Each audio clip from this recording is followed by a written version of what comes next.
Do we have actions taken? Mr. Actions taken in closed session regarding claim number 674591 on a 5-0 vote. The governing board took action in closed session to issue a notice of rejection of claim pursuant to Government Code Section 913. The governing board further authorizes the Vice Chancellor of Business Services or her designee to issue any appropriate notices. No further actions. Okay, thank you. We will now have the invocation led by Trustee Bartlett and the Pledge of Allegiance led by Trustee Inman. Our day-to-day lives seem to be busy with family, work, activities, and many other things that consume our time and effort. This year, we all need to take a pause and reflect on our great country and celebrate its 250 years of independence and freedom, and what that means to each one of us. The United States is celebrating its 250th anniversary, known as the semi-quincentennial, on July 4th, 2026, marking 250 years since the signing of the Declaration of Independence. The national commemoration, often referred to as the America 250 or Freedom 250, is a multi-year effort focused on reflecting on the nation's past, honoring contributions, and looking toward the future. There will be parades, fireworks, speeches, backyard barbecues, and other events on or around July 4th to honor this special milestone.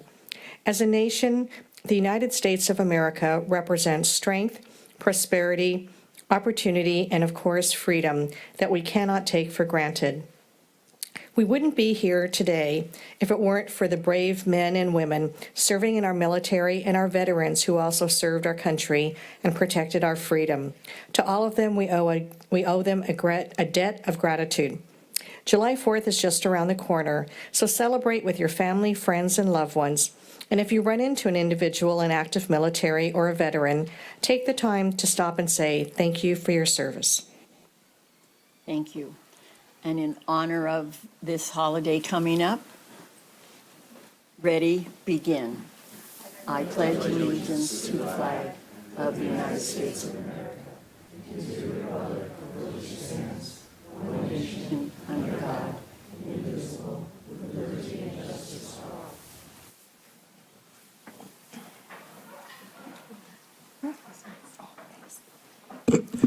Are there any public comments? There are one public comment. Sahand Saruzian. And just a reminder, please keep public comments to 2 minutes. Thank you. I'm ready whenever you guys are. Okay. Hello, guys. I'm an IVC alum. I graduated recently from the University of California, Riverside with a public policy degree. And I want to address one of the things that got me interested into pursuing this path and also attending law school. And that's the law library that IVC used to have. I don't know if you guys are aware, but ever since the restorations or remodeling or whatever you want to call it with the library at IVC, the law section got removed. And now there's no West's Law or Deering's Law that anyone can access in the community. These books are important because although the state provides a Leginfo website for state law, that only provides resources on statutory law and not case law. The nearest law library to that is generally accessible to the public is in Santa Ana at the OC Public Law Library. However, you need to provide them with a $100 deposit to be able to use their online service to access Deering's Law. Because I know some staff members have told me to do that before. And I just think that just creates a barrier of access to people to be able to access to statutory law and case law. And these whole things come in big sets that like take up a big shelf, and they cost like $40,000. So someone like me can't afford them, but this is just a drop in the bucket for the district. And I think the legislature organized this system for the community college system to be on a school district level in order to serve the community. You know, I think UCI, Fullerton, CSU Fullerton, they only have to worry about their faculty and their students, but IVC and Saddleback, they also serve the community, right? Like the library is open to the public for a reason. And I was really disappointed that I couldn't go look up case law on certain statutes at IVC anymore. So I highly encourage the board and staff to invest in Deering's Law and Westlaw. Nothing too crazy, Sahand, right? your 2 But minutes just like are that. up. All right, thank you so much. Thank you. Thank you. We are not allowed to comment at this time on your public comment, but we listen, and it could come up later. Thank you. Okay, at this point, we're ready for oral reports, and we will start with Board of Trustees. First of all, Trustee Milchiker. I begin by sharing that the Saddleback College commencement was truly extraordinary. I had the honor of shaking hands with maybe about 1,000 students, and that included one student that I had a privilege of awarding a scholarship to. What struck me most was the incredible diversity of our graduates, students of all ages, backgrounds, and abilities, and each with their own story and journey, and it was truly incredible. My sincere thanks go to our amazing employees, faculty, and staff who make such a profound difference in the lives of these students every single day. You change lives, and commencement is the beautiful result of that dedication. I also had the privilege of attending our Orange County Community College Legislative Task Force meeting, which I helped to initiate many years ago. And I also attended the ribbon cutting for Saddleback's incredibly, wonderfully new math and science building. That was really beautiful. Our ethics board training and our retreat. I congratulate and thank the IBC English professor and honors program coordinator, Emily Liu. She recently hosted an event celebrating 441 honor students transferring to top universities. She supported students presenting their scholarly research at the Bay Honor Symposium at Stanford University, and hosted the IBC honor students at the annual Honors Transfer Council of the California Research Conference at the UC Riverside, where she serves as vice president of HRC and the chair of the conference. I recently read about a student living outside of our district who chose the IBC honors program over universities where he had been admitted. This speaks volumes about the reputation we have built. We have an incredibly fortunate to have so many employees and such as Professor Liu, who dedicate their lives to helping students achieve their dreams, and I thank all of you. Thank you. Thank you. Trustee Bartlett. Thank you, Madam President. So since our last board meeting, I've also had the pleasure of attending a commencement ceremony. Well, Trustee Milchiker was at Saddleback College. I attended the commencement ceremony at IVC. It was my first time, and it was an outstanding event, so well organized, and it was just so magical with everyone so happy, and it was great to talk to a lot of the graduates and what they have planned for the next phase of their educational path. Some are going on to four-year institutions, some are getting out in the workforce, but they were so excited and enthusiastic, and we were really happy for them. June 1st, I attended the ethics training, and June 12th, the annual Board of Trustees retreat, and that concludes my comments. Thank you. Thank you. Trustee Dack. I basically went to all the same events. I would just say that it's always a great time going to Saddleback and shaking the hands of all the new graduates. So it's one of the best perks of the job, I'll say. That's the end of my report. Thank you. Trustee I will Jamal. proceed. I did attend the IBC commencement. One of the first years I couldn't do both commencements because they are scheduled at the exact same time. So I assume and understand Saddleback's went very well. IBC was fantastic, and I particularly enjoyed the keynote address from the IBC Teacher of the Year, Deanna Valdez, who's a math teacher, and she was fabulous and is fabulous, and I liked hearing from her very much. And the board retreat, or it's not really a retreat, we met about a week ago to evaluate ourselves. It's always interesting when you self-evaluate, and then we listen to how you guys evaluate us, and we're going to try to improve how we evaluate ourselves next year and do it in a way that's productive and constructive. And I would say probably two themes. One is students first and always. That's why a primary reason we're here, to make sure the students have the best education possible. And secondly, yes, our students over here, do it ethically. Do it conscientiously and do it ethically, and focus on the interests of the district and not yourself. Thank you. Thank you. I loved the commencement as well, of course. It's my two favorites are the scholarship evenings, or days, I should say, at both colleges, and the commencement. It's sometimes it's a lot of words and numbers and policies and things, and when we see the students actually there achieving what they wanted to achieve, it's just a marvelous moment. The other thing I wanted to talk about, though, was the final meeting of the Irvine Valley College Foundation and some kind of incredible results for the year. At this point, the total amount of money in endowments is $3.84 million. The total number of endowments at that meeting was 120. They have two since then, which is like a week away, and so it's 122. 11 years ago, it was a very small number. It's grown tremendously. The total scholarships given out, by the time they added it all up, $739,650 in scholarships. Now, that's really fun to watch the students receive that much help. And it was just a wonderful thing. I wanted to mention, too, about the ethics and the retreat. We don't get a chance to talk about some of those things, necessarily. We have meetings, and in closed, we can only talk about certain things. And I think that both of those and the combination of both at almost the same time, is going to show a lot of just really good results with the way the board acts. It's hard to remember. You have no idea how many rules there are. And so it's good to talk about it and really understand it. And both of those events were excellent. Okay. Student trustee Eric Shin. Good evening, everybody. Over this past month, I've really taken the time to truly soak up every piece of knowledge I could about both colleges and district services by attending pretty much every retreat, as well as scheduling meetings with everybody I could.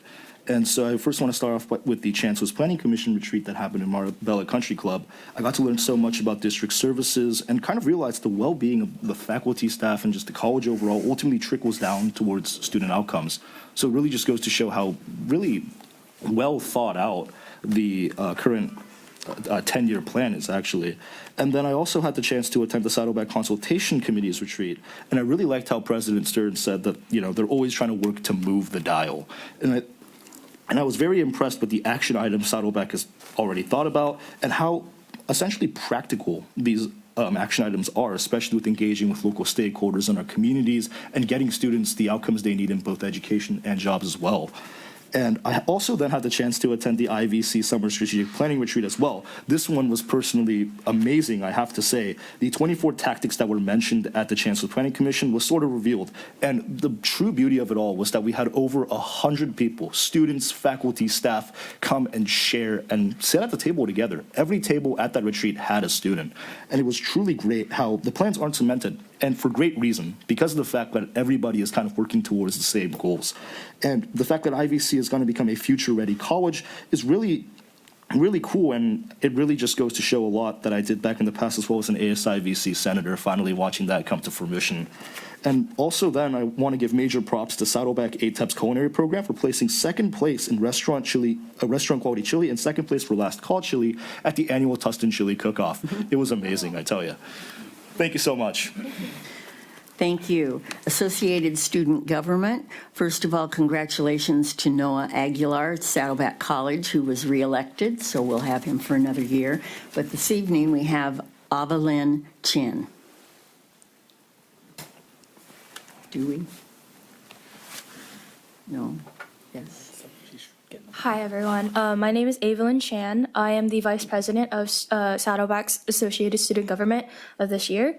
And it's really nice that I got elected, and I'm very honored. So far, we have hired almost all of leadership except the veterans, which we are receiving the final word from the veterans department. And we have created and sent out the training and hiring videos for all of leadership to start hiring for the admin coordinators and the officers for our student government. We also have scheduled our training in all ASG days, which will be on every Friday of the first Friday of every month. And our goal this year would be to extend ASG visibility on campus and to do more incentivization of the ASB stamps to increase overall revenue, not only to the program of ASG events, but to also continue to give back to the clubs, departments, and other campus partners. Thank you. Thank you. From Irvine Valley, Luka Krezovic. Close. Hello, everyone. My name is Luka Krezovic. It's nice to meet and see you all. I am a third-year IVC student, and I was a senator last year. I was very, very thrilled to be elected to lead next year's ASIVC under the premise of expanding our interpersonal outreach. Now, currently ASIVC is expanding logistically. We have added about 12 new positions in a combination of taking our current legislative body and stratifying it due to specialization and putting them into respondent committees. And secondly, introducing an ambassador system where we're introducing appointments particularly aimed to get these new first years into our student government based on our new bylaws that have been passed in the elections of spring 26. Beyond that, we are looking at how we can onboard these ambassadors because this is a brand new foreign process for us. And we're looking at the documents that have been passed and seeing how they can logistically be interpreted so that we can get this process done ethically and smoothly. Beyond that, ASIVC has gone to a retreat in Lake Arrowhead in August 28th to the 30th in that weekend where we're going to see how we can gel this newer and bigger and greater ASIVC together for a great year coming forward. Thank you. Thank you. Saddleback College Academic Senate, Carolyn Seaman. Thank you. Good evening. I'm Carolyn Seaman, Academic Senate Recorder at Saddleback College for Frank Gonzalez. Frank sends his apologies for not being present tonight as he's on vacation with family, but I do have a brief statement from him. I would like to start off by thanking President Stern for his time and contributions to the Saddleback College community. It has been a pleasure working with him and his team, and I hope he has a wonderful time in retirement.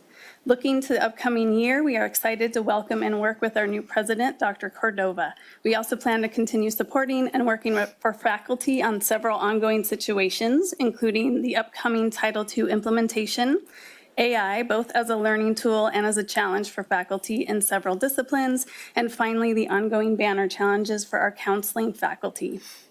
This month, our Academic Senate executive team members have attended several events, including statewide Academic Senate Leadership Conference, the Chancellor's Strategic Planning Retreat, the Consultation Council Retreat, and a Strategic Enrollment Management Conference. And we will continue working throughout the rest of the summer in preparation for the upcoming academic year. Thank you for your time, and see you next month. Thank you. Irvine Valley College Academic Senate, Jeff Wilson.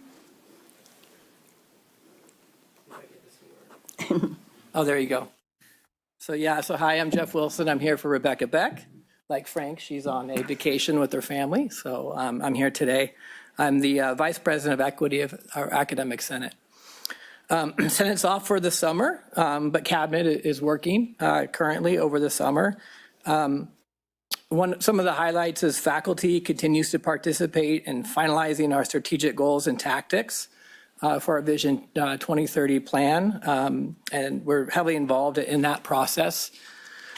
Also, too, faculty, we formed a work group across the disciplines, faculty from biology, chemistry, math, English, and ESL, to create a 6-week professional development course that faculty across the disciplines can take to integrate culturally sustaining teaching practices and universal design learning strategies into their courses. We hope to roll this out in fall with our first faculty cohort.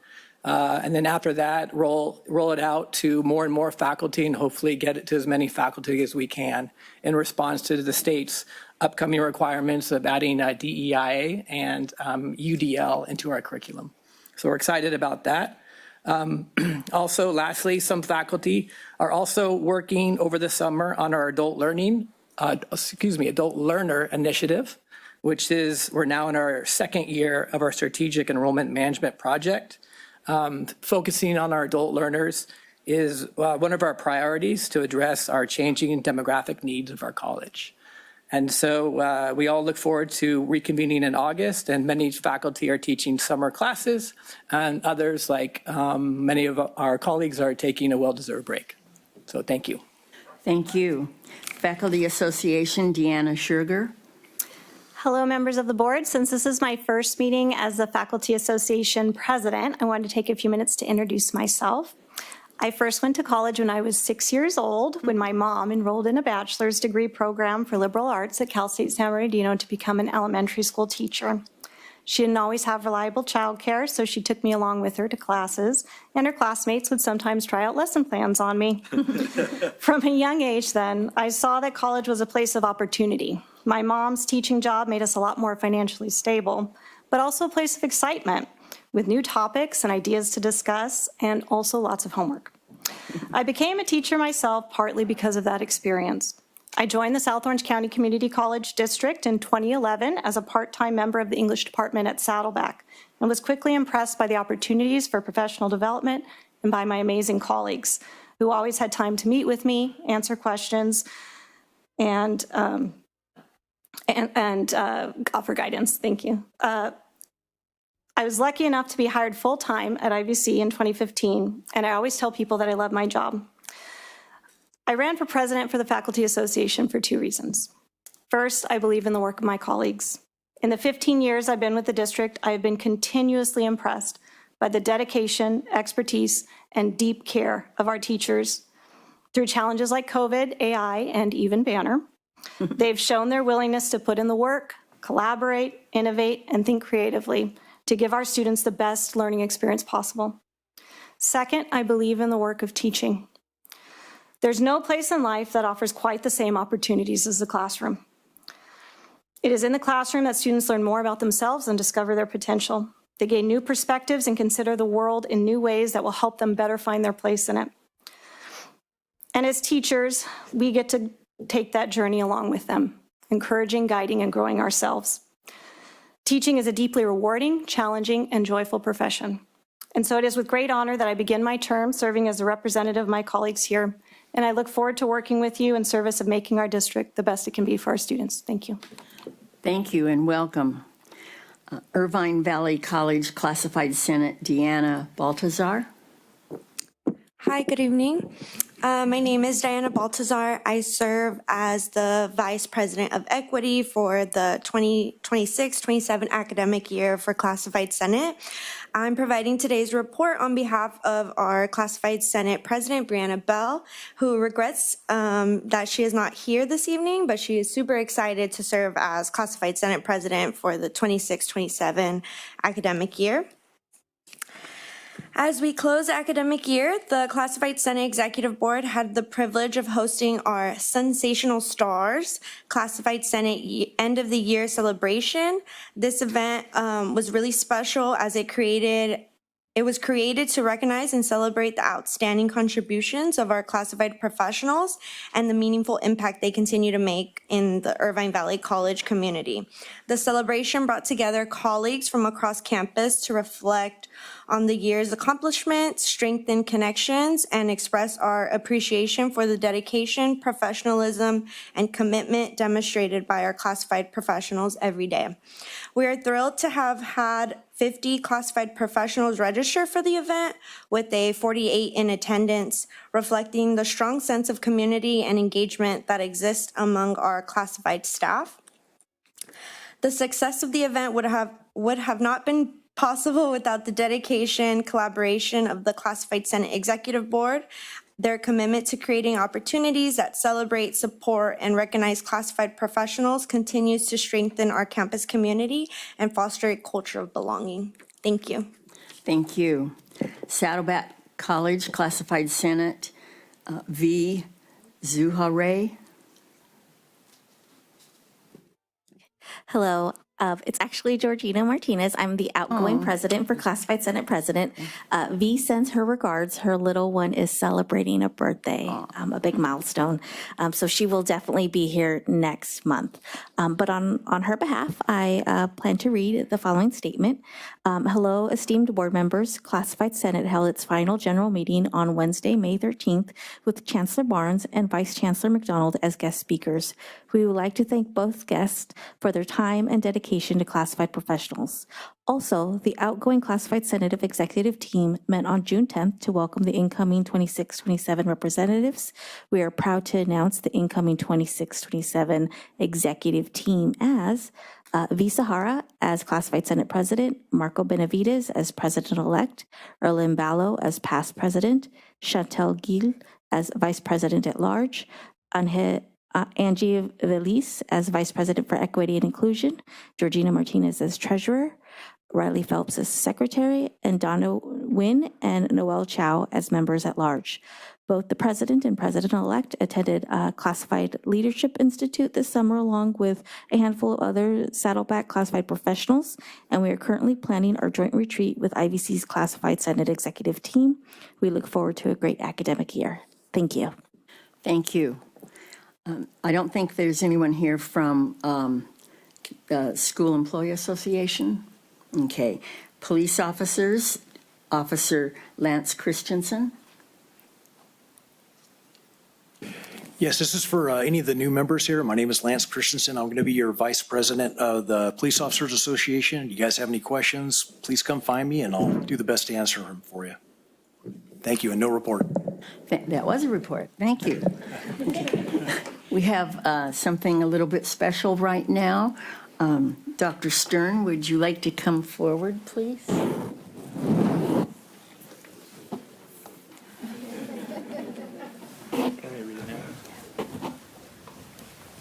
All right, so I have this nice plaque for you that I'm going to read, and then we'll take a picture after.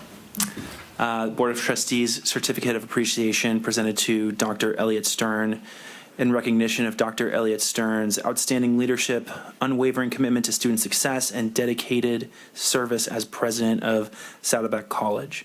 Through his visionary guidance, collaborative spirit, and steadfast advocacy for higher education, Dr. Stern has made a lasting impact on the college, its students, faculty, staff, and the communities it serves. The South Orange County Community College District Board of Trustees and Chancellor proudly honor his distinguished career and extend their deepest gratitude and best wishes upon his retirement.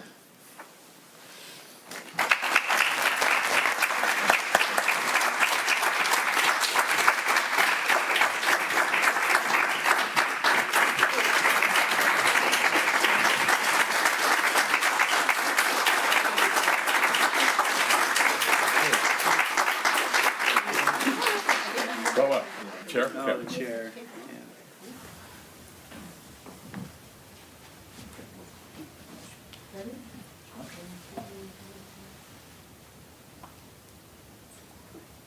That's the better angle.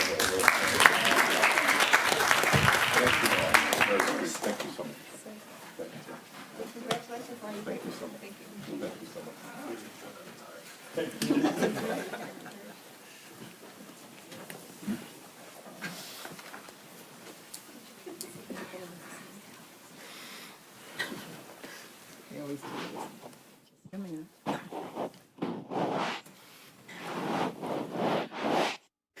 Would any of the Madam President, I'd like to say a couple things.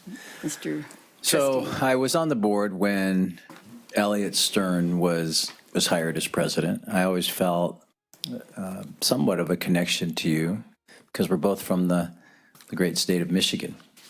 And you attended one of the great universities in that state, and I appreciated that very much. And I think when Dr. Stern came in was a little unusual because he came from out of state. You don't see that often in the community college system here in California, where you hire an administrative leader who does not have direct experience in the state of California. I think that was a testament to you and what you brought to this great college, this campus here that we're on, Saddleback College. And I think your experience here was meaningful for you and for us and for the students. You guided us through COVID, and that was, I think you started in 2019. It's been about a little over 7 years, and then shortly into your tenure, we had to deal with the issue of COVID, and that was certainly a big challenge. And I think your role was you played a very admirable and tough. You were in a tough position during that period, and I think did so very well. And I think you will have and have had a lasting impact on Saddleback College. And I think it was clear to me and to all of us that soon after you arrived from Washington State, that you fell in love with Saddleback College, and that was obvious. And I think that clearly that in front and center of that were the students. And you didn't come from an athletic university. I don't think that's a little unusual too. We brought someone here who not only was out of state, who wasn't an athletic university. And I often see Dr. Stern attending a variety of athletic events, reporting on those events, and being a proud representative of this incredible college. And I would say one of the things you'll be able to leave with as you go travel the world for the next few years and put down the phone, as we talked about beforehand, is that during your tenure, Saddleback College ascended to be ranked among the top 10 community colleges in the nation. So that's something you'll always have with you. And thank you for your service to us. Okay. Anybody else? I just want to say that I don't think we've ever hired a college president that came here who was also a physician and an attorney, who actually passed the bar and was working an attorney, and actually was a physician and a biology teacher and a dean in your colleges in Pacific Northwest. And you really have made a difference. I mean, look at the college campus. This beautiful math and science building that we just had a ribbon cutting. It was just a gorgeous building in every way. It just kind of, and also the building, the Gateway building, as you said, it's like the Apple Store for Saddleback College. You can come in and just get all of your needs, all the students' needs in one place, which was fabulous. And also, as Trustee Jamal said, Saddleback was ranked number 10 in the nation. We were ranked it just ranked it high in just every metric, and ranked the Register ranked us the number 1 community college in Orange County, ranked students make the most money when they graduate from Saddleback College than any school in the southern half of California. We're ranked high in transfer in almost every metric, and I think the students feel very, very welcome here in so many different ways. So you've done good work, and we wish you great travels and have fun in your retirement, and keep in touch, okay? Thank you. Thank you. Trustee Bartlett? I've only been on the board a year and a half, but I've had the pleasure of serving with Elliot on the Saddleback College Foundation, and just the enthusiasm, the wealth of knowledge that he brings about the district and the colleges and helping take the foundation sort of to the next level. I mean, the fundraising efforts have just been stupendous, and something to really be proud of. But Elliot just brings so much to the table, and that's why we have the high rankings, with our Saddleback College and Irvine Valley College as well. And we just want to wish you the very best, and go off and enjoy your vacations and holidays around the world. We're all jealous, but you have spent time here and truly made a huge impact that will carry us well into the future. So thank you very much, and we wish you all the best. Trustee Dack? I just want to say I think I've only been on the board, 4 years in December, so doubled my time here so far.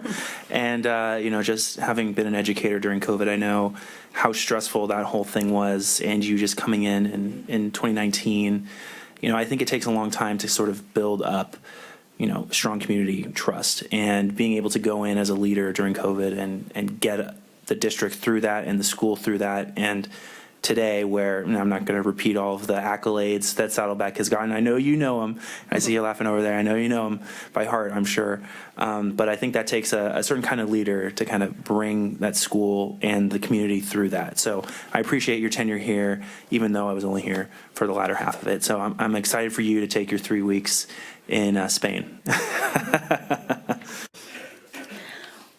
I came here in 2020, and we had our onboarding on Zoom, which isn't as friendly as being able to look at faces. But the first thing you said is, "I bet you want to know about the Bobcat."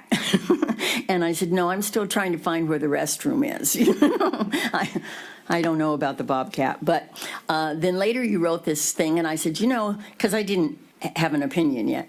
And I said, he wrote a very, good article about it and well placed and stuff. And one of these people up here said, "Well, yeah, he was a lawyer." And I said, "Well, I liked it. I was a debate coach, so I liked that logical progression of ideas and evidence and stuff." One of my favorite memories of you is a story that you told, and it's just so typical of our colleges, and that is that you said you were going from your office to a meeting someplace, and there was a student who was kind of in the middle of the quad looking around, as any of us do when we don't know where we're going. And you stopped and you asked him, was he looking for something? And he said yes. And then you walked him to his class. And then you said, "By the way, my name is Dr. Elliott Stern. I'm the president." And of course, the student was like, "Whoa." And it was sort of the whole caring thing in action. And yet I know that you probably really enjoyed that as well, because when you do go into management, you don't see the students as often. And we all like to be around the students, so that was really neat. The awards have been mentioned, and they're plentiful and well-deserved, and leadership plus faculty, classified professionals, great students, it all comes together under your leadership. So, and I'm really jealous about the retirement. Because, I'm retired, but I don't get to travel much. So have a wonderful time and enjoy it to the greatest extent. Thank you. Trustee Shin. I know I've briefly only known you for about a month and a half now, but when I first got sworn in, actually, and I had a chance to speak to, Student Body President Noah Aguilar, he said, "You have to meet Dr. Stern. He's just an amazing guy. He's led Saddleback so," and I was like, "Sweet, right?" And I thought, cool. And when I first met you, I was like, your demeanor, the way you compose yourself, the way you talk, right? Really lived up to what Noah said, and I was like, wow, I'm so excited to spend the next year, right? Kind of learning under you, kind of involving myself at Saddleback. But in typical Noah fashion, he forgot to tell me that you were retiring. And so I really do appreciate how, over again, this past month, where I've really truly taken the experience of the summer as a learning curve, that you've offered the invite for me to come to Consultation Council. I know a trustee typically doesn't go there, more so as well as a student trustee. And I learned so much about Saddleback and where the college is at and where you're leaving it to Dr. Cordova as well. Truly, when I talk to Saddleback students, they say that you've done so much for them. And the way that Saddleback is now makes me a little jealous sometimes at IVC as well. But I do seriously mean it, though. Thank you so much for all the work you've done, Dr. Stern. You've really, truly changed how my peers view, college as a whole throughout your time here as well. So I really do wish that you have a fruitful retirement and have fun traveling around Spain for 3 weeks. Thank you. I did not want to follow our student trustee because I could tell, time, really quickly. I know, he's like, "I can't stand this." But I didn't want to follow our student trustee because I could tell for Dr. Stern that was the most meaningful, I know you loved all the remarks, but the reason is, and I think we all know this, your mantra has truly been, it's all about students.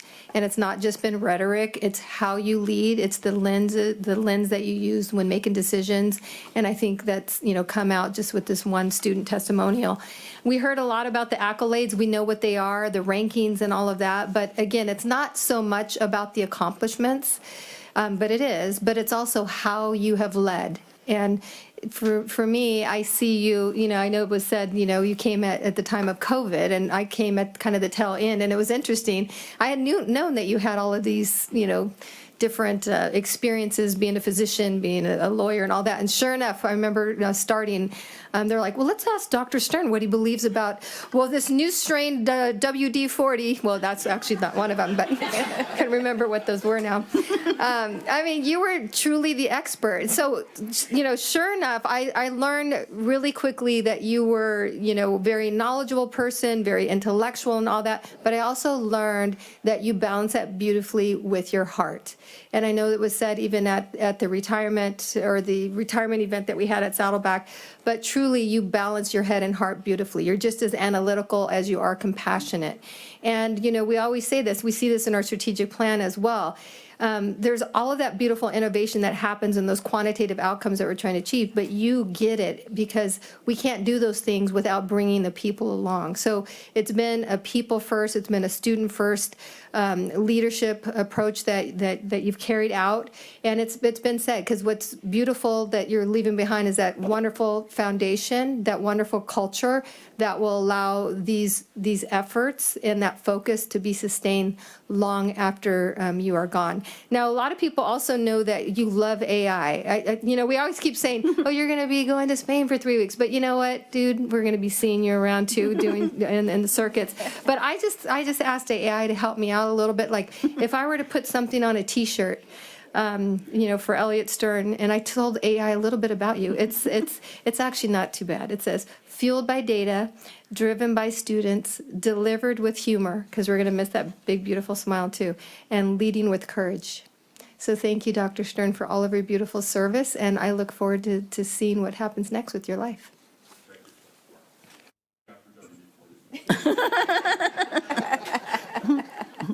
Great.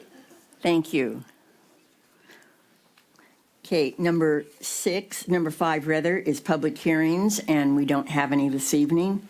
Number 6 is resolutions, and we don't have that either. Number 7 is Board of Trustees, and first thing is 7.1, Board Policy Revision for Review and Study. Is there any? So moved. So moved. Okay, it is moved by Trustee Dack. Second. And seconded by? It's okay. Trustee Milchiker? Milchiker, thank you. Is there any discussion? Okay, let's vote, please.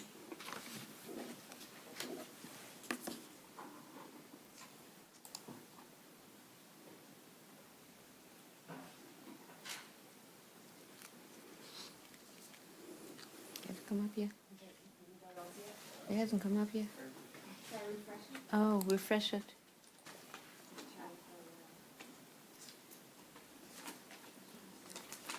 Where's the refreshing?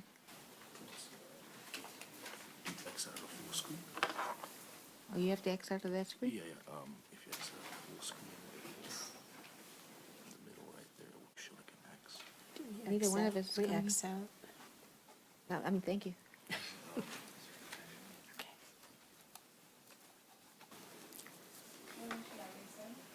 Yeah, resend.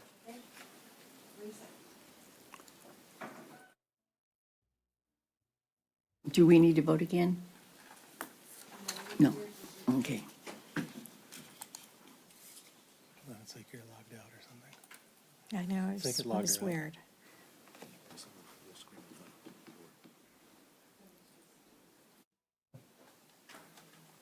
Show voting. Oh, okay, there it is. Yeah, thanks. Just I wonder popped why up it's now, not okay. coming up. All right. Thank you.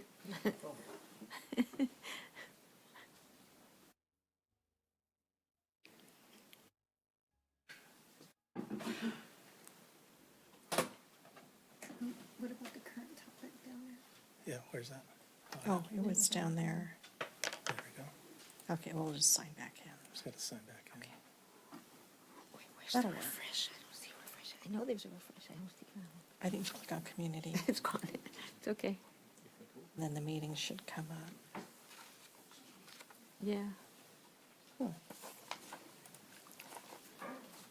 Trustee Bartlett, do you want us to manually do this one, and then we'll see if the next one I kicks think, in? I think we just got it. I got it, so. Oh, I didn't But it get the went away. screen, though. Let me see if I can do the show voting. It'll work. Yeah, there it is. There you go. You're good. Thank you. Yeah. Okay, the motion carries on a 6-0 vote. That includes the student trustees, sorry. Okay, number 8, presentations. And the first one is on student housing grant applications. Let's get some questions about that. Good evening, everyone. How's everyone doing? Great to be back in the podium and presenting again on student housing for that. And we wanted to just share with everyone and kind of present again and update where we're at with student housing. A lot's been done over the years. Lots of presentations, as you saw on the cover page, all those dates that we presented, or there was some kind of action item that was approved by the board. We wanted to kind of bring it back all in together, do a summary update where we're at and where we're headed. So a little background, when we first started the housing, I'll say, endeavor, at that time, only about 10% or so of community colleges had housing. So it was, I think, barely just, there weren't that many. But soon after, I would say, and we'll speak to why, but about, I would say, as of today, I should say, 5 community colleges have open housing since 2021. I mean, the housing market in community colleges has changed for many reasons, which we'll talk about in a minute. So 5 have projects complete, 7 projects under construction, 3 projects in design, and 2 projects in planning since 2021. So there's just been a mad rush of doing housing projects. Part of that reason, if we can click into the background here, is SB 169, which passed in 2021. And that was to provide one-time grants for construction for student housing. In 3 of the schools, the California community colleges, California state universities, and UCs, and 50% of them being to community colleges. So there, at that time, about 80% of community colleges applied for that grant. So you can imagine there was just a boom in housing, and there was a need. A lot of the projects that were, I would say, shovel-ready at that point were first in line, really. We were just barely, I think, beginning. So we were still able to take advantage of planning grant funds. And as you can see, IVC was awarded $323,000, Saddleback awarded $483,000. So that gave us some funds to be able to start research and planning for housing. So we, at that point, at its infancy, I would say. So, I mentioned the many meetings that we presented to the board since 2021. There was a lot. And I think it was great discussions. There was a lot of back and forth. It was new to all of us, to everyone in the system, so we were kind of heading into uncharted territories. I'm not going to go through each meeting, but I wanted to hit on key board meetings that we presented and then just touch on a few items. So one of those key meetings was in June 2028, a year after we started our planning, if you will. At that point, we started doing very high-level surveys to see where we were with student housing needs. Did they want student housing? We didn't know any of that. So we started very high-level student housing. And right away, we saw students responding with, yes, there was a need. And it wasn't a targeted audience. It was just a general, all of our students that we wanted to see, are you interested in student housing? And the top factors when deciding where to live cost and affordability was number one for all the students. And we expected that, but it was nice to see on paper and on the survey. And other items as well, proximity to the campus and things like that, but cost and affordability showed up 70+% of the time on the survey. And then we presented again in July, just constantly, we were again updating. We said, okay, we have a general idea now of students and needs. Let's look at rental rates and let's look at how we would finance this. Obviously, we were looking at SB 169 as well, but we were also looking at public-private partnership options as well. At that point, the little survey or the work that we did, public-private partnerships P3, also known as P3, came back as not a viable option for affordable housing. Absolutely, because of the cost of construction that you would have to include in the pro forma, right? So P3 model, it didn't bode well, essentially. So we started looking at focusing on SB 169. That was the hot item then, and we wanted to make sure the two colleges were able to submit applications at that time. So we were preparing ourselves at that point to submit applications. At that same time, we also started testing different unit types, right? Again, this is new to us. We wanted to see what folks out there liked. We looked at different types of rooms. We looked at students with families also. So we weren't sure where the need and demand were. And as the months went by, I would say in November, we really started to hone in on our audience, if you will, who would qualify for SB 169, low-income students, students that qualify for financial aid. We really targeted those students, and so that really gave us some fascinating information, I think, to provide good data. It was one of our more targeted supplemental surveys that we did with our students. We asked students, one of the big questions we asked to figure out, is it one student or is it a family? Is it, do you want your partner to come with you or do you have kids? And I would say the majority of the students said it would be just them moving that they would need, 70% and up for both colleges. There was a need for family students, but I would say it was in the 26% at IVC and about 36% at Saddleback. But the focus at that point, I think the decision was to focus on students just themselves, just the single students, but not ignoring family potentially in the future. So we also tested unit types. We were starting to hone in on the unit types. These surveys obviously were working with the colleges, different constituent groups, both at the college level, at the district-wide level, kind of sharing information as we're going through these surveys. Part of that November survey also was location preference.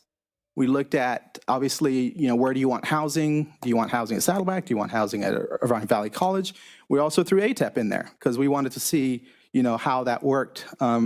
And the majority, almost all, the majority of the students wanted either to be at Saddleback or IVC. The response for ATEP was very minimal. So which told us that the close proximity was a key to their housing needs. And we targeted, again, surveying students that would qualify. We got a good response rate for that, which we were very happy to see. The survey response were at IVC around the 18% range and 15% range at Saddleback. Great response. We targeted full-time students to see, would they be interested that would qualify, full-time students that qualified. But we also asked part-time students, would they be full-time students if housing was available? And we got great numbers for that as well.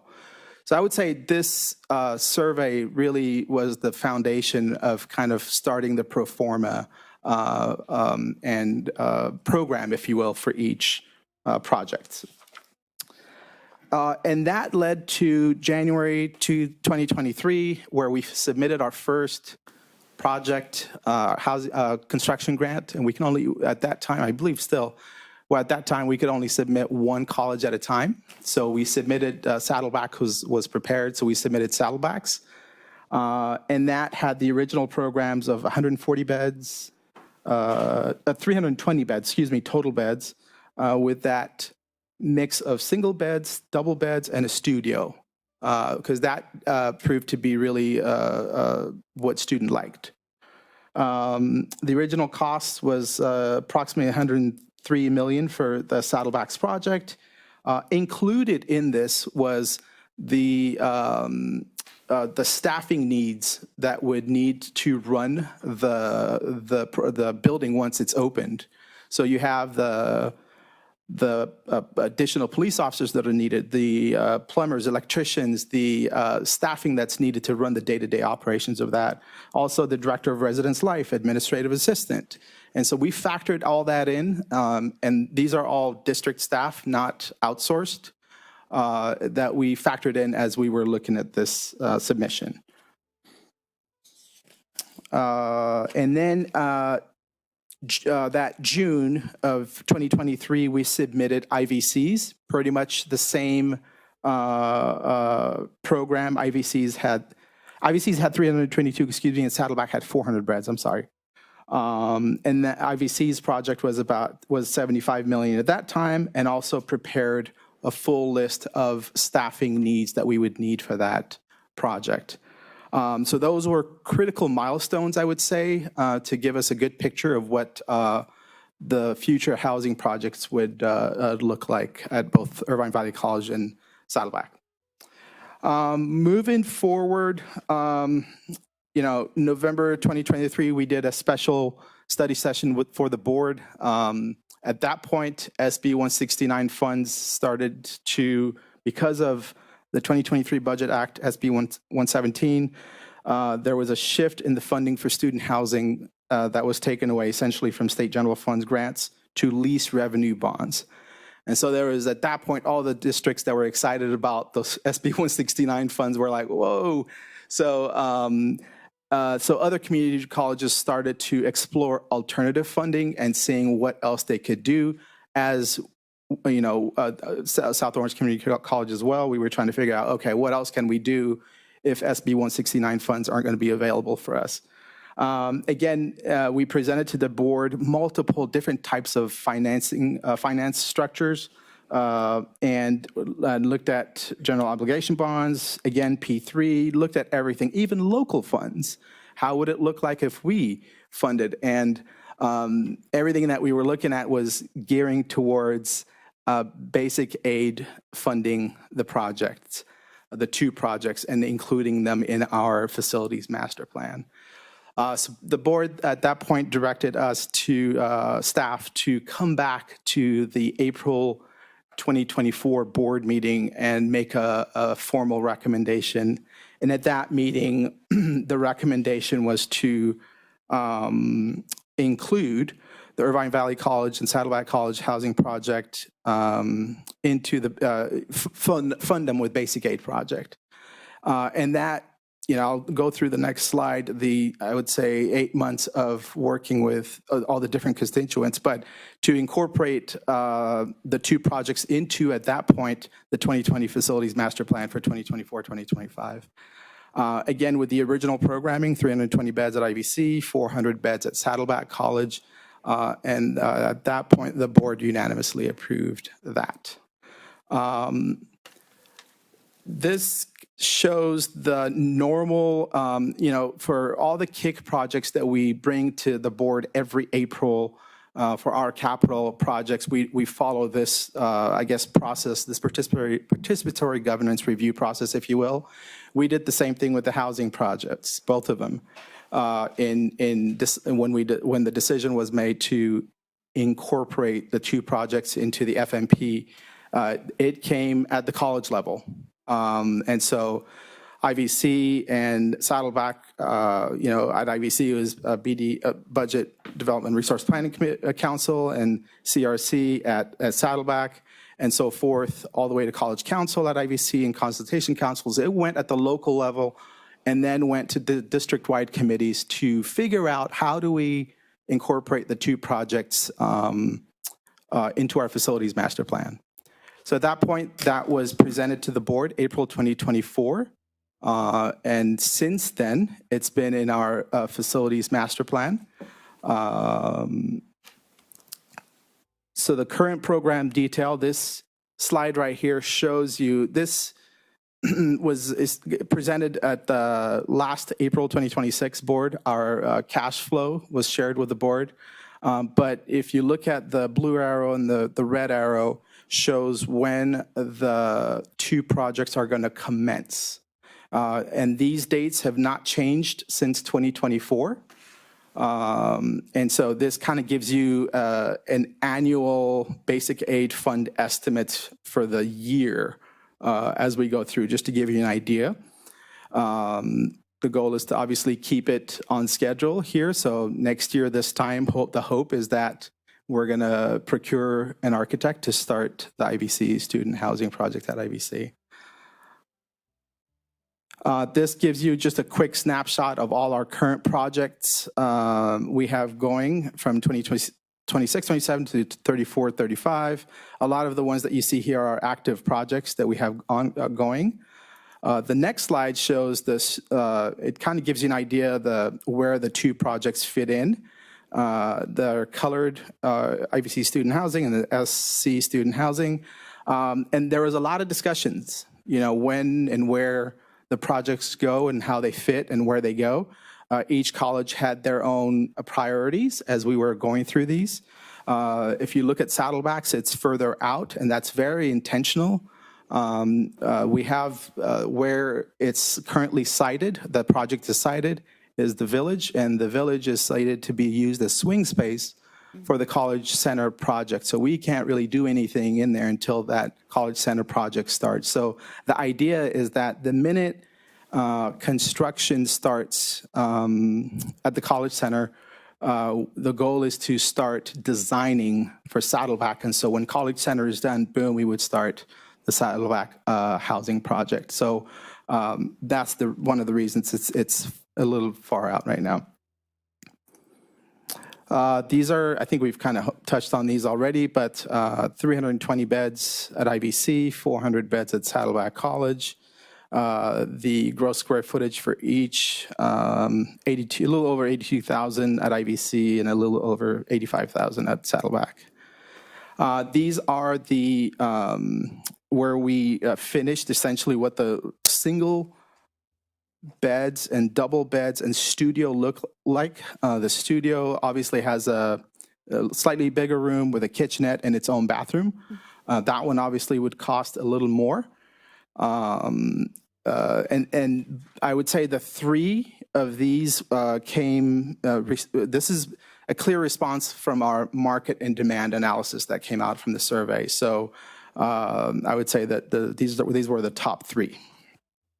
So we're looking at $960 a month for the single bed, $860 for the double, $1,060 for the studio. And these costs are there to essentially just cover operational costs, not to make long-term income, and obviously it's just to cover operational costs. Same figures here. If the a little more beds here, 400 beds, but I don't know if you noticed, but we kept the rental rates standard across the board for both colleges. We did not want one to have lower or higher than the other. This is the breakdown of staffing needs for both the projects. The ones in color that are colored differently are changes from the previous application that we did. We increased it. Again, we're learning here, and more discussions went through since the last submission. And so there were requests to add positions or increase the position from 0.5 to 1. So those discussions we went a lot of back and forth on that. This is just a general breakdown of the project summary, if you will. Again, 82,000 square feet, and the breakdown of that 82,000 square feet, 41,000 of that is the residential.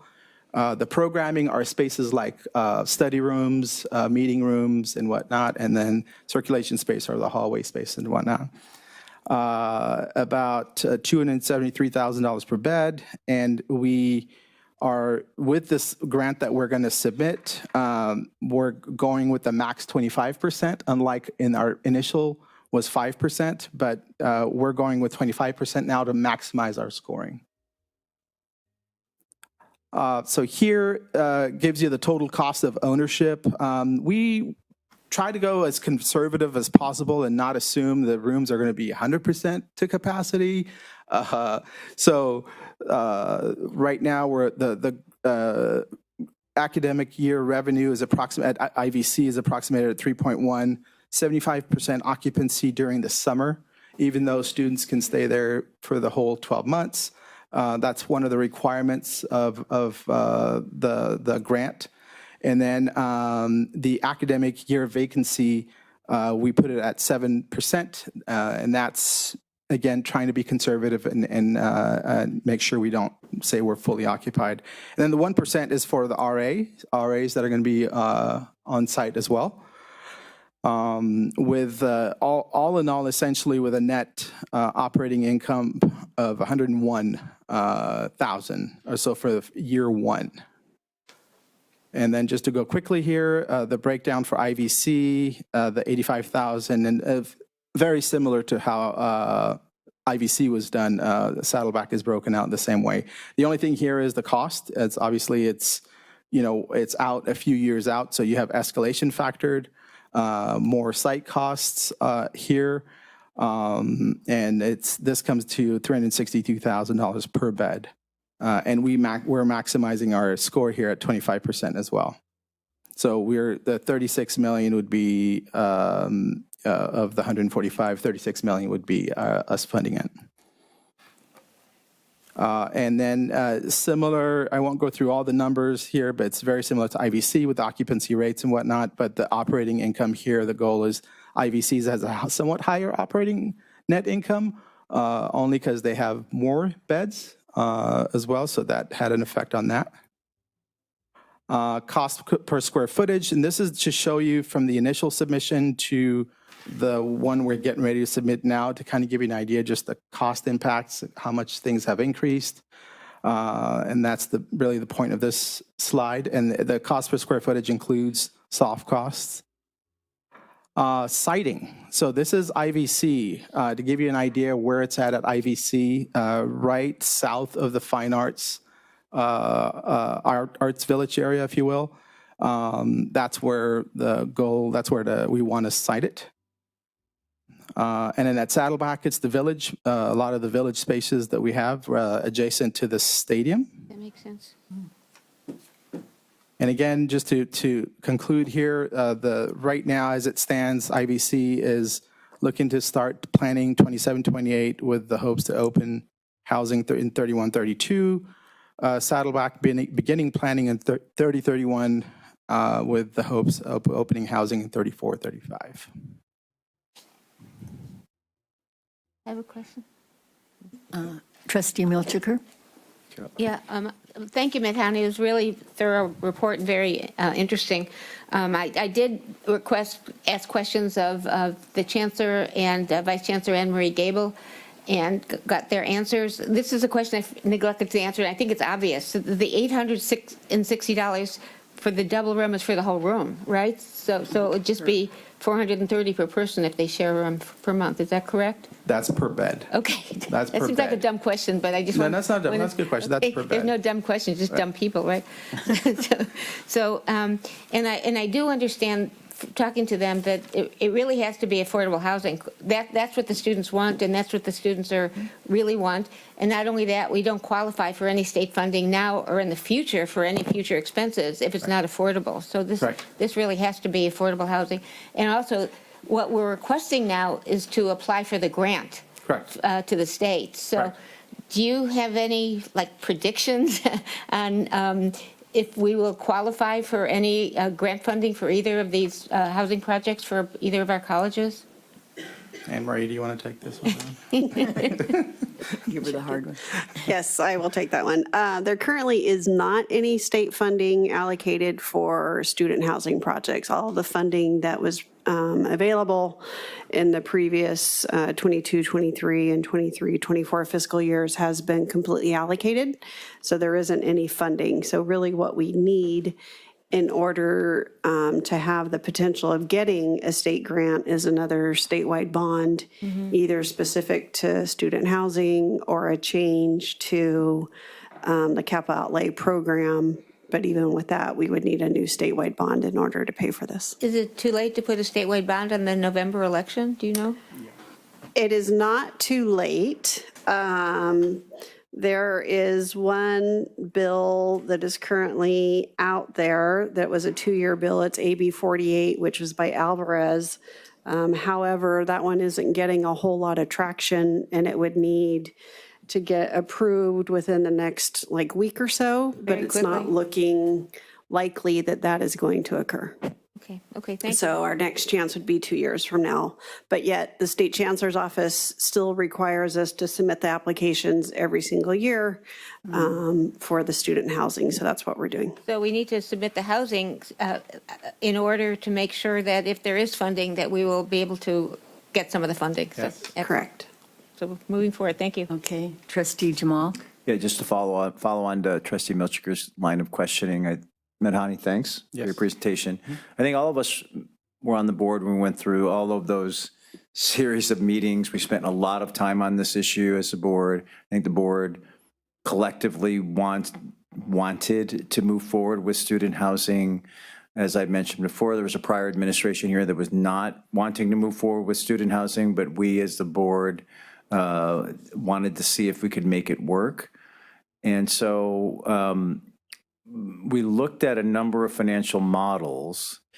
So it's and that they weren't good. The models did not look good financially for this district at all. It was very sobering presentations on how we could make this work financially. And then the addition of permanent staff, and I still have questions on that. How do we maintain the permanent staffing?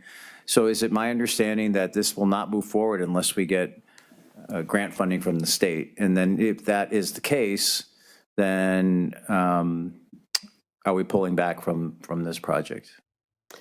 So we currently have both the projects within our facilities master plan, and that is what, Manhani, can you flip back to the master plan, the Gantt chart?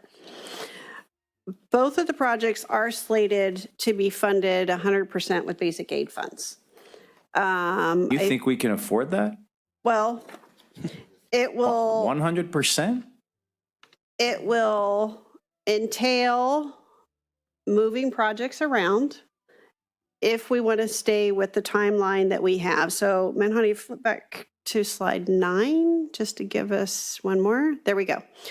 Okay, so you can see there in 26-27, that's the year that's coming up. In April, the board approved basic aid funds of about $82 million in order to implement our facilities master plan. That's for all projects. That's for all projects. Not just housing. Correct. In 27-28, that is the first year that we will be allocating funding for IVC's student housing. So with the student housing in there in 27-28, along with all the other projects that we have underway or planned on beginning in 27-28, we would need $129 million available from basic aid funds. We have never had $129 million available out of basic aid funds. So we're going to need to be looking at what projects do we want to push, what projects, really it's what projects do we want to push. That's kind of how we adjust within the means of the funding that we have. Some of the projects that would be starting for the first time in 27-28, just to kind of give you an idea of what's in there and what potentially could or maybe would be pushed. We have the horticultural project at Saddleback College, which you can see there is kind of in the middle of the screen. That's a $32 million project. We have the SAC, the repurpose of the C building at IVC. That is a $12 million project. We have the BGS elevators or the BGS and the HS elevators. That's a $15 million project. So I'm not going to go through every single one of them, but it kind of gives you the idea of the projects that have the priority in line for this that we would need to look at and push out farther Right. if we wanted to move forward. So looking at this clear-eyed, even though I think groups, because this is going to, if we move forward, this is going to affect groups, because this is going to, if we move forward, this is going to affect our other capital projects. I don't think there's any question about it, unless somehow miraculously we get an influx of state grant funding, because I think when we first started talking about that was a predicate, that we weren't going to move forward without state grant. Now it sounds like we're moving forward regardless of whether we get funding from the state. And so I know we looked at other models like OCC, which has market rate housing, correct? And they're apparently been sold out for years. Is that correct or no? They haven't been sold out for years. I think they are at about a 95% capacity right now. So in essence, they are completely full, but it took them a year to get up to that point. One of the things with them is they don't require that it be students. And so I know that in some years, I don't know about this current year, but in the past, they have had community members that have been in there. So they weren't all student housing just to try to get it filled. Can I just chime in as well? Yeah, can I just add a couple more? Yeah, I was just going to answer one of your questions. Yeah. So 2 years, actually, from the very beginning when I got here in 2022, it's been 4 years, which time flies. I was very impressed the way our board and our administration was moving forward with housing and the due diligence that was happening with regard to student housing. And in 2024, April 2024, just as a refresher, it'd be probably really good for the board to even go back and listen to the discussion. But there was consensus, as you mentioned, among board members to move forward using basic aid dollars and prioritizing housing within the facilities master plan. And then again, I know, Medhani, you showed the whole governance process. Right. So this has been thoroughly vetted. Tonight, it was more of a reminder to the board, this is what the journey has been and what you agreed to in consultation with the faculty, the classified professionals, the students. But we were using this opportunity because we also are applying for these state funds, but we just wanted this to be a refresher. So when you had talked about kind of going back, it's kind of like it's been thoroughly vetted. You know how much I like you, but and I was very much part of those discussions, and I believe I said at the time we need to look closely at what programs and what projects are going to get pushed or shelved as a result of this, which we all support. We want to happen, but I think we should always look at it from a fresh lens on what projects were going to be moved out or not completed. And then I just had two more questions. But I support this. We should. We did vote on it, and we are moving forward. But I think we know which projects. They're already prioritized. Okay. Yeah. So my understanding, we can forward this, not an issue. And so I just want to hear that from the Vice Chancellor of Business Services. And then we can afford the additional staffing. I want to be sure of that. And then are we going to or what about the city of Mission Viejo? Is this going to help them get credit towards their arena numbers at all? Or city of Irvine or no, not at all. Not. Okay. Yeah, student housing doesn't count towards affordable housing for the cities. Can we afford to build it? I would say, yes, we can afford to build it. It'll take time and it'll be a conscientious effort of which projects do we want to prioritize over it. So really once we get into planning, once it gets DSA approved, then you have 4 years from DSA approval before you can start construction.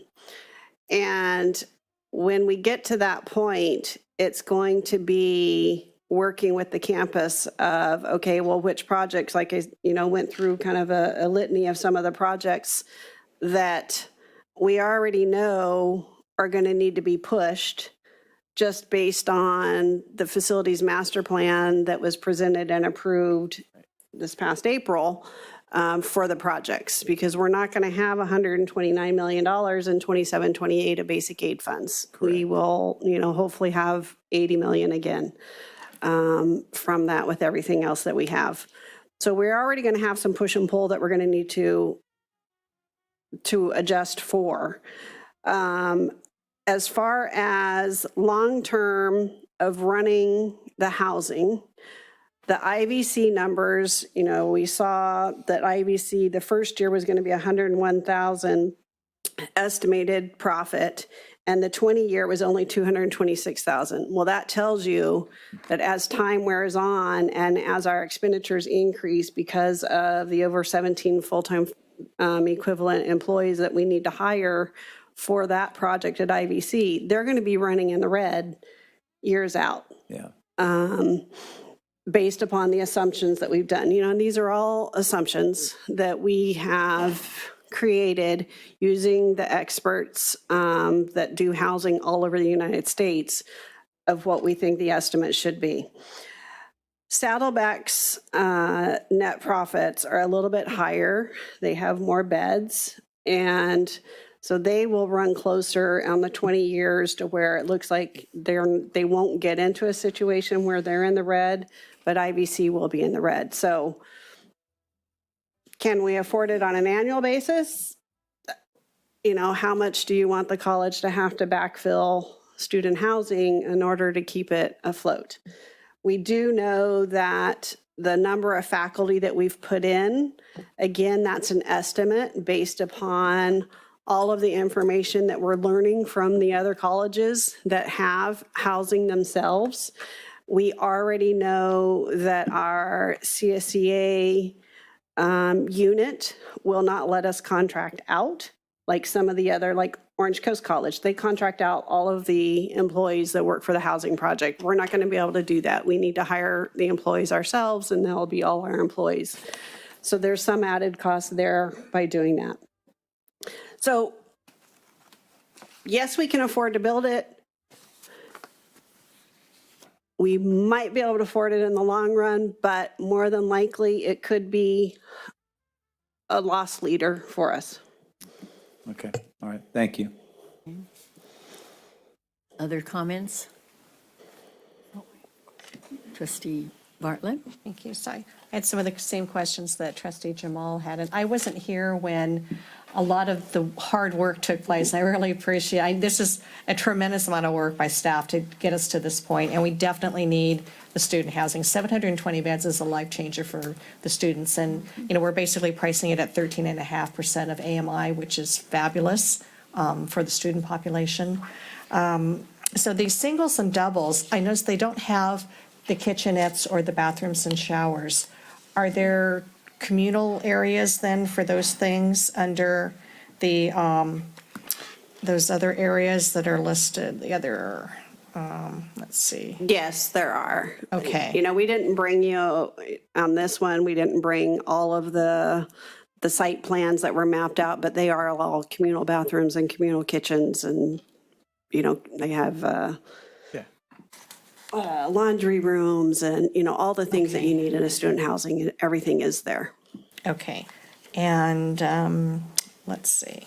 And I know it's tough. I was looking at the charts relative to the other projects and then looking at the cash flow, and it is a little nerve-wracking because the way the numbers are penciling out, even if we get some of the state funding, it's going to be really tight, and projects are definitely going to get pushed. The thing is, if we push out the student housing even further, that's going to get more expensive, and then we could end up with less units on each site. Instead of 720 beds total, we might end up with 500 or something. So we want to try to serve as many students as we can through this housing project, but these are expensive projects. And the numbers are, they're a little bit scary because we don't know what we're going to get year after year relative to property taxes, and that's something that we rely on heavily. The economy, of course, has been good right now, and property tax revenue has been increasing. I think in our service area, we had, I think, a house recently that sold in Laguna Beach for over $100 million, which was incredible. So that all brings in additional revenue into, our community college district. Relative to the financing side or the numbers side, we've got basic aid dollars that are allocated. Have we looked at, so in California, there's something called the CSCDA. Have we looked at, it's the California Statewide Communities Development Authority. They do a lot of funding for low-cost student housing. In fact, that's one of their focal points. Is that something that we even looked at to see if that was a possibility that might work for us? So we looked at P3s, we looked at a combined effort of certificates of participation. The CSDA, I don't think we did look at that. Okay. I'm not aware that that's available to community colleges. I think it is. So full disclosure, one of the statewide boards that I sit on is the CSCDA. And we, on our agendas, time and time again, we're funding low-income housing projects in cities and counties and districts and so on. So I think that's something, if we can possibly check into that, because it's the type of funding that I think we would qualify for. And we just funded a low-cost housing, student housing project at our last agenda. And in looking at the number of units and the numbers and everything, and the way everything's sorted out, it could be something that we could really benefit from if we qualify. So I think it's something to definitely look into, and we can get you in contact with the executive director who can at least take a look at what we've got here to see if that's something that might be a possibility. Because to the extent that we can offset expending all of our basic aid dollars, that makes the projects more reliable financially, perhaps for the long term. So just looking at all the different options. I know the P3 wasn't a model that worked, but maybe something else like the CSCDA could be a possibility for us to look into. Trustee Bartlett, one thing we also looked at is also a couple of other schools did what they call intersegmental, where community colleges worked with a UC, for example, and they partnered. And so we actually reached out to UCI and see if they were interested, but the timing just wasn't perfect, unfortunately. But we had a couple of meetings with them as well. And to the extent we can sort of control our own destiny and not have to rely on another, university system or college system, it's probably a lot easier. So, okay, those are the only questions I have right now. Thank you.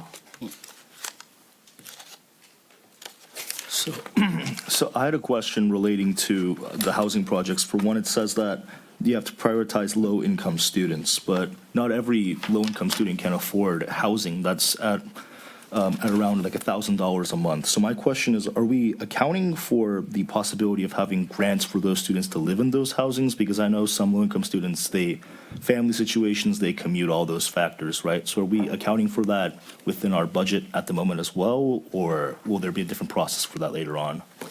That would have to be a different process that the student would go through themselves. What we have accounted for is that we would receive the $1,060 per unit for the studio, the $960 if it's a single, and the $860 if it's a double. So those are the rates that we would need to collect from every single student who is occupying a bed. Whether or not the student can get financial aid to help them defray those costs, that would be on the student individually. So I see. Thank you. Also, I realized that ASIVC President Kresovich had a question. Yeah, he was raising his hand.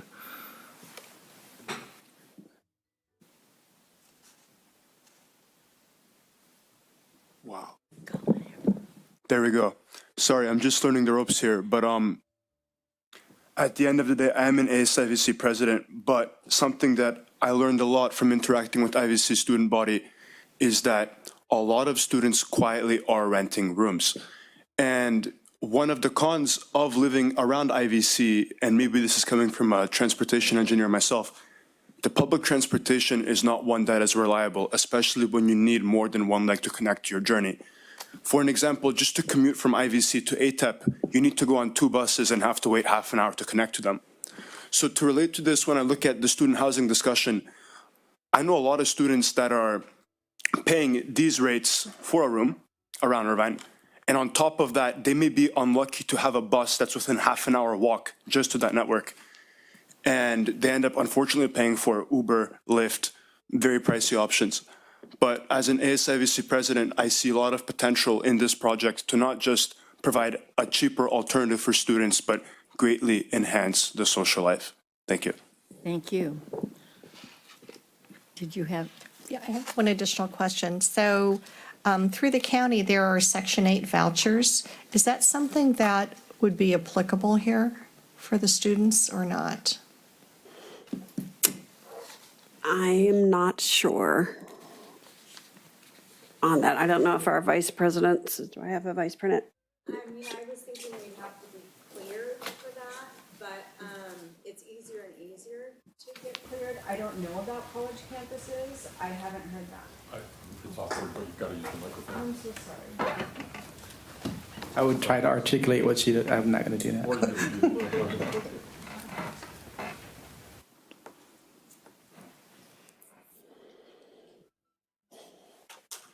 Sorry about that.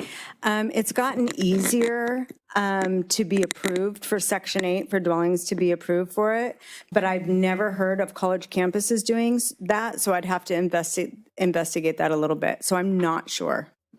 I don't know, do you know? Yeah, I'm not sure for sure. Okay. And then another thing we can look at is through organizations like United Way, they have programs where they work with apartment owners, but I think in sort of funding part of the rent, if the individual qualifies, they may be able to put together a program with our community college district where, because it's on a need, not need to know, it's on a financial need basis. And so obviously the students would qualify from that perspective. And instead of working with the apartment owners, the United Way would be working with our community college district. So that might be another funding source to help bridge that financial gap for some of the students who can't afford the rent. So just another option to consider.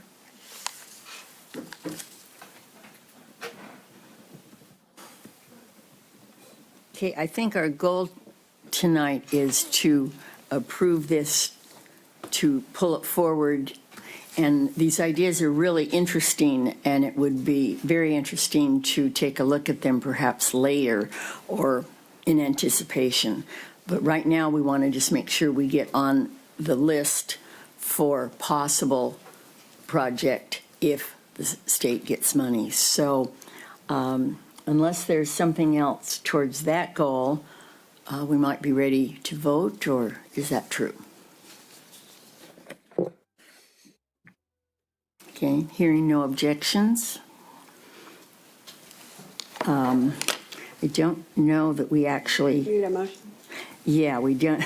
We shouldn't have had all that without the motion. Sorry. Okay, so we need a motion and a second, please. So moved. It is moved by Trustee Dack and seconded by Trustee Shen. All in favor, please? Or let's vote on here.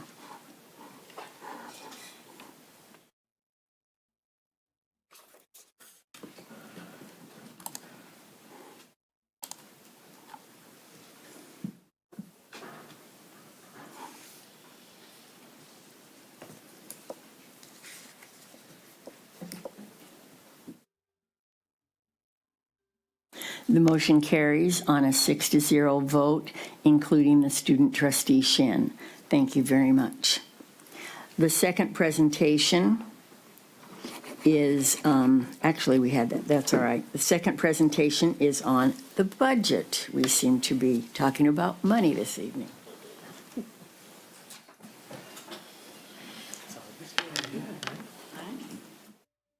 Justice.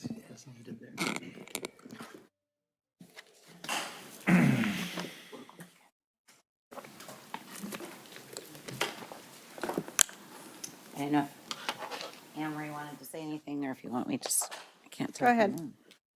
Go ahead. Go for it. All right. Am I on?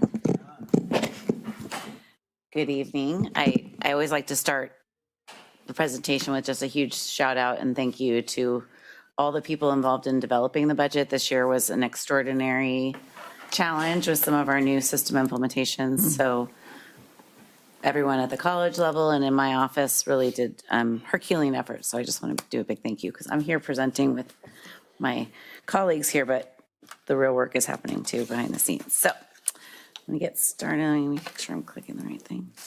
Just to like to start out with a little bit of background on sort of where we are in the cycle. So this is the tentative budget. It's really our draft budget that we have in place in order to be able to expend our funds come July 1st at the beginning of our fiscal year. And we will be bringing forward the adopted budget, the final budget at the August board meeting. And that's our true budget in place for the fiscal year. I'm not clicking the right things. Alan, what did I do? What am I doing? There we go. This is just a sort of pictorial of our budget process. I'm not going to read every arrow, but it starts with in January when the governor releases the first version of his proposed budget for the next fiscal year. Then early May, we get the updated May revised budget, which is the version of the budget we utilize to develop the tentative budget. The state budget's approved on or before June 15th, and then the state budget details will actually be inclusive in our adopted budget. The timing is a little tricky because we now have the state budget enacted, but it's not reflected yet in the tentative budget process. I keep clicking the wrong thing. Lefties. I'm going to pass it over to David and Rod here to go over their processes at the college level. Thank you, Connie. This slide provides an overview of the budget development and resource allocation process at Irvine Valley College. While at the district level, the overall financial framework is established at the college level, we engage in a collaborative bottom-up approach of identifying resources for the upcoming year and really aligning resources locally available with the overall institutional priorities. So going back to the timeline here, we start our process in October where individual departments can submit their requests, and then the request goes through a rigorous process, which includes initially departmental management, dean, director level review, goes to the vice presidents, and also for facility and IT requests, those are reviewed by the department directors of those departments. From there, we advance the request to the funding source managers. We have restricted funding groups, which includes SEEP, Strong Workforce, ASIVC, and those groups try to identify resources that could be funded through restricted funding sources to maximize the use of those funds. From there, we start the shared governance or strategic planning council review process. Each council has 2 opportunities to review and provide feedback, and that culminates with the college council meeting in May, where college council provides funding recommendations and a funding plan to the president. The president, in a close consultation with president's cabinet, makes the final determination in July, by July of each year. I want to also mention that we watch or monitor closely the developments at the state level and also at the track in order to make sure that we allocate resources in a responsive manner. Essentially, one-time funds can only be used for one-time operational requests and then ongoing for ongoing like positions as an example.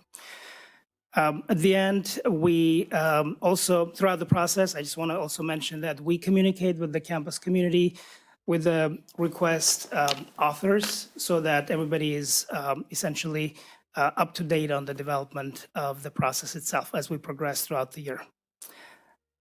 With that, I will turn it over to Rod Garcia to go over the Saddleback process.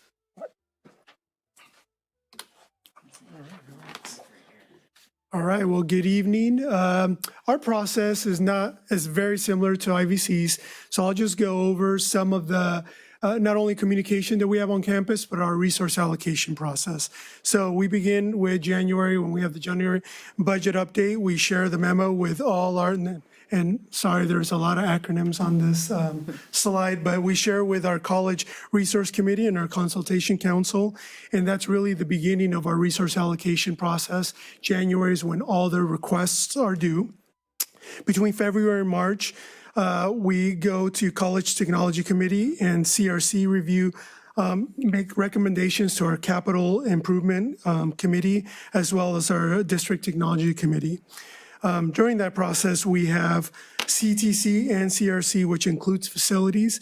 They review for any feasibility studies for any other requests we have. And then it goes through a ranking process through our deans, our VPs, and CRC for prioritization of those requests.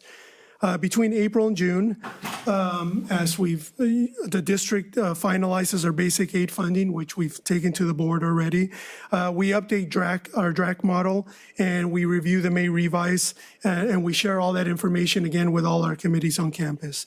And where we're at this point is our tentative budget development, bringing that to the board. During this time, we also have our college resource work group, where we finalize the prioritization of all our resource allocation requests. Once that's done, in July, which will be next month, we have basically campus is working on closing the books, and that's when we'll know how many funds we'll have carrying over for next year.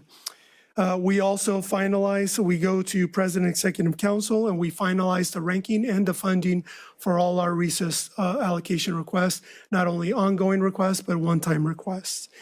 And then in August through September, we adopt a budget for budget development, and we share all this information again with all our committees.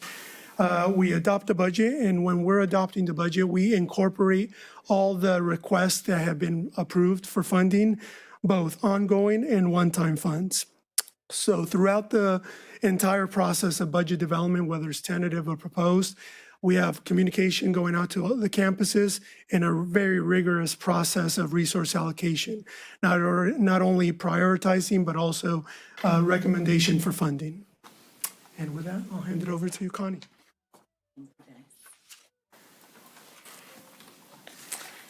Okay, just as a reminder, in January, the board adopted both the budget guidelines, but also reviews their philosophy on the budget. So this is just a reminder that we always focus on ensuring wise and prudent use of public resources. We're promoting financial strength and stability and maximizing the educational opportunities for our students. These are just the headers for the budget guidelines that were approved by the board back in January, and they're all taken into consideration as we develop the budget. So we always make sure we have adequate reserves for economic uncertainties, and then we address the retirement options, our allocations through our DRAC model process, et cetera. Again, I won't read them all, but all of these are taken into account and considered as we're developing the budget. This is a very summary overview of our budget in totality by fund. The very top line there that's in bold is our unrestricted general fund, or what we call our operating budget. So that's really the primary source of our funding and the highest dollars other than our cap outlay budget. I'm not going to read all of these, but the bottom line is our expenditure anticipated for this budget cycle is just over $1 billion with all funds combined. We had a healthy beginning balance, and we always budget to spend down some of that beginning balance, but specifically in the cap outlay fund, that may or may not happen. So the reserve levels will change, but at this point, our ending fund balance is just over, or just under, I should say, $500 million collectively. So the revenue assumptions that are incorporated in this budget, again, just as a reminder, they're based on the May revised version of the governor's budget. Our student-centered funding formula, which is the primary source in our DRAC model allocation, had a COLA applied of 4.31%. So that was the statutory COLA of 2.87, and then a discretionary COLA added on top of that of 1.44%.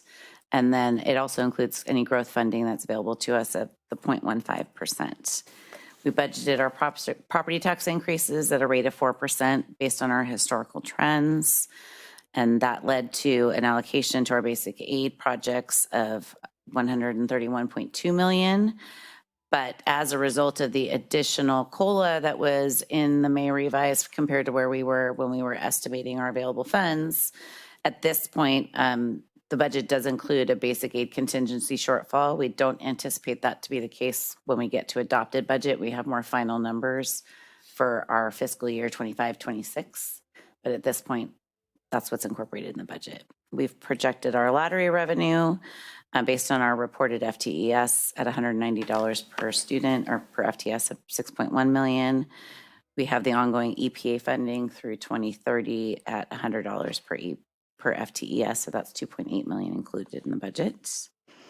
And just as a reminder, when we at the end of the year, when we report out, those funds are required to be spent on salaries and benefits that are non-management. So we always report part-time faculty salary and benefits. We are projecting interest income to be $12 million and our ground lease revenue at $5.7 million for the properties on our ATEP area.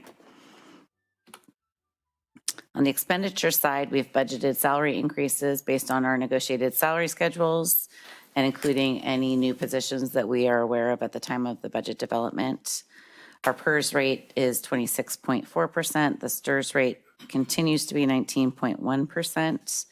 We've estimated health and welfare benefit increase of 10%, which the good news is it's going to come in slightly below that now that we have some of our finalized rates, so that'll drop at adopted budget. Unemployment insurance rate is 0.05%. Our workers' comp is 1.16. Unfortunately, that one went up a little bit with our final rates, but that will be incorporated and adopted as well. We're projecting our premiums for property and liability insurance at $4 million. As I mentioned earlier, we've met all of our reserve requirements pursuant to our board policy. So we want to make sure that we're hitting 2% of our operating budget when we look at all of our economic uncertainty set-asides combined. So in the DRAC model, we set aside the $22.2 million of our unrestricted revenues. The sites all by policy have to set aside at least 3.5% of their unrestricted expenditures. To meet our two months of operating expenses at tentative budget, that needed to be 4.35% of each of the allocated budgets for the colleges and district services. And then we have the reserve for basic aid at the 19 million. The 20% contingency calculation was the 22.9 million. And again, the shortfall at this point was the 3.8 million. What did you say about shortfall? I'm sorry? What did you say about shortfall? Right now, we don't have enough to cover the 20% based on the increase in the SCFF formula for the high COLA, but for adopted budget, we anticipate that will not be the case. This is just a sort of pictorial view of all of the allocated funds district-wide by the type of funds allocated. Shows how much each college and district services is receiving as a combined total of the pot, and as well as all the contingencies we have set aside and the long-term and fixed expenses that we set aside out of our basic aid funds proportionally. The total is $497 million. This is, sorry, only the unrestricted general fund, not the total budget. Just a review, again, very summary level of our DRAC model calculations. The primary source is the SCFF revenue, so that is calculated based on the state's formula, including, unfortunately, this time some unfunded FTES. Our FTS growth is greater than what is being funded through the state formula. And then we, locally, the colleges have their non-resident tuition and any local revenue that they plan to collect. And then district-wide, we have local revenue and state revenue. And then we cover the PST transfers in for both district services and the colleges to come up to our total allocated funds through the DRAC model of just under $317 million. And then when we add the contingencies to that, the total budget is the $337 million. Oops. So next steps. We have some extra slides at the end that are next steps. The state budget was actually adopted in time for us to incorporate it in the presentation. So we'll go through some slides at the end here on where we are now. But we will monitor that state budget and look at the all of the trailer bill language and make sure that's incorporated in our adopted budget in August. We're constantly looking at our enrollment trends and make sure that we're adequately projecting the future of the SCFF model.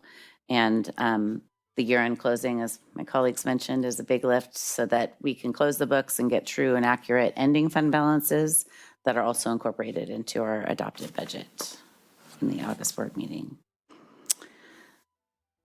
So this just shows us sort of the track of where we were. So at the May revise, far left-hand column, that is what our budget is based on. And then the Senate and Assembly had their individual proposals of their budget committees. And then the final legislature proposal, which is the budget that was put forward to the governor, is where we are. So anything highlighted in green represents an improvement from the May revise that we used to develop the budget. And anything in red is a deprecation, is, a takeaway from the budget. So the good news is most of the lines are either blue, meaning it's the same as May reviews, or green. So there were very few items. I don't know, Anne-Marie, if you wanted to highlight any particular area. The one area that is of most importance, I think, is the growth. And so there has been a substantial amount of additional growth totaling 3.5% for the SCFF model. What that means for us is that we would be providing more funding into the DRAC model. We would do that in 27, 28, kind of a year after the growth is funded so that we would know. But just so that the board knows, when we fund more with the DRAC model, that's less available for basic aid. So that's going to put more of a pressure on us for how much funding we're going to have available for basic aid for our KIC projects and for our student housing. So it's great news for our operating budget to have growth because, as Connie mentioned earlier, if we were to be fully funded for our growth, it's around $13 million of unfunded growth right now. So this would bring a substantial amount of more money. It wouldn't fully be funded, that 13 million wouldn't fully be funded, but it would get us a lot closer. I would probably estimate about half of that would be funded, that would then not be available for basic aid funds. I think the other one that is a great improvement for students is the Student Support Block Grant. That is funding that goes directly to students. That one has been proposed to increase to $275 million on a one-time basis. And then I would say the other huge one, which we haven't had in quite a while, is that they are proposing to provide a 5.74% COLA to our student equity and achievement program. So that's the one that's on slide 17. We call it SEAP, S-E-A-P, which is one of our largest categorical programs that we utilize to help support students. And so that one has been slated to receive a 5.74% COLA, which is huge. It has not received one in the past. So those are probably the big ones that I would highlight. Thank you. And with that, are there any questions? Before we move forward, is this a receive and file, or are we voting to? No, you need to vote to approve the tentative budget. Okay, so I will accept a motion to adopt. I'll move it. I'll second. Right, moved by Trustee Jamal and seconded by Trustee Bartlett. Just a question for, go ahead. clarification. So this is the tentative budget. When are we coming back with the full budget?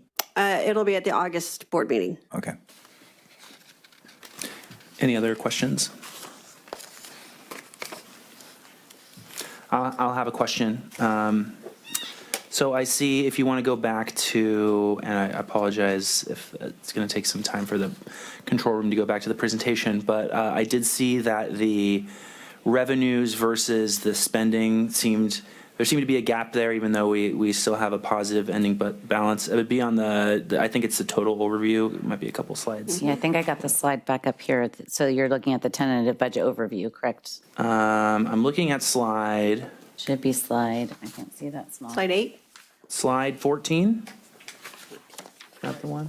Oh, wait, slide maybe it's 8 not. is the- No, it's not 14. Sorry, I had to close it. Yeah, I think that's the one. That's the one, yeah. So I see just total funds at the bottom. Revenues, 764 million, expenditures, 1 million. I mean, we still have a overall positive ending balance, but just curious on your thoughts. We still in good shape? What are your evaluations on this? Yes, because if you look at the funds in isolation, much of that is as a result of the capital outlay fund. So for example, we fund the projects on a cash flow basis, but there are reserves already there for some pre-funded projects. So we're typically spending more in any given year than maybe we are allocating in that year to the fund. So that spend down shows as a deficit, but really we're just spending those funds that are previously set aside for those projects. And on the unrestricted side, there is a deficit built in, but much of that is a result of the one-time funds that the colleges and district services have received over the years through some of these COLA increases and things when we update the draft model with SCFF changes and things. Once they true up a lot of the numbers, we get kind of a one-time lump sum for the prior year adjustments. So it appears that it's a deficit, but that true operating deficit in any given year is likely not there, or it could be a surplus or net even. All right, so still in good shape then. Yes. Do we know how our district's finances are compared to any of the other college districts in Orange County? I don't expect anyone to be a genius on what their situation is, but I'm just curious how we are doing compared to our neighbors. I think we are very fortunate, and we don't have some of the struggles that some of our neighboring districts have. We have adequate reserves. I think everyone has adequate reserves, I would say, but are probably in a more difficult circumstance than we are. Okay, thank you. Any other questions?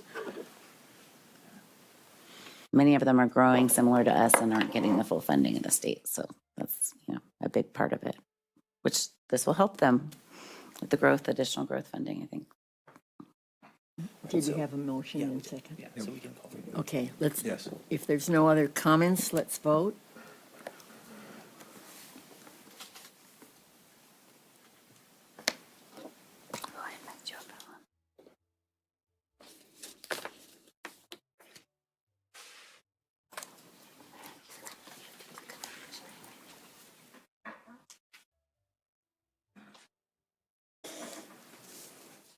Shouldn't it just pop up?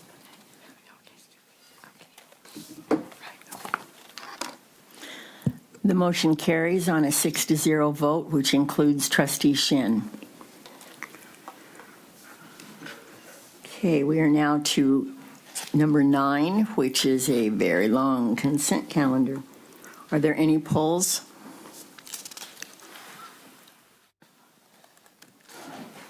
Really?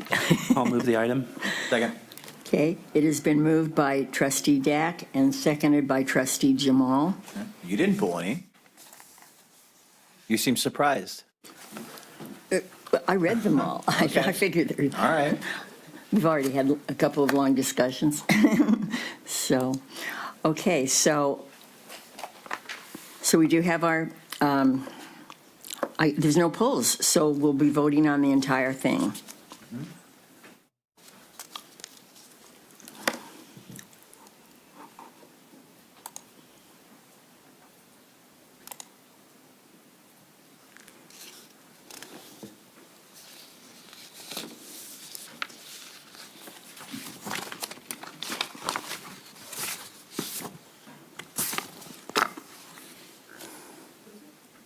Trustee Shin?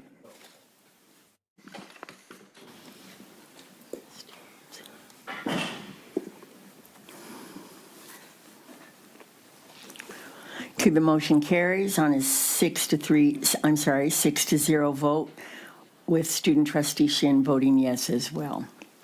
Okay, number 10 is business services, 10.1, Saddleback College Child Development Center revised fee schedule. Do we have a motion? So second. I'm sorry, first? I moved it. Okay. Trustee Jamal has moved and trustee Dak has seconded. Is there any discussion? Trustee Milchiker? I did also discuss this with the chancellor and with the vice chancellor, Anne Marie Gable.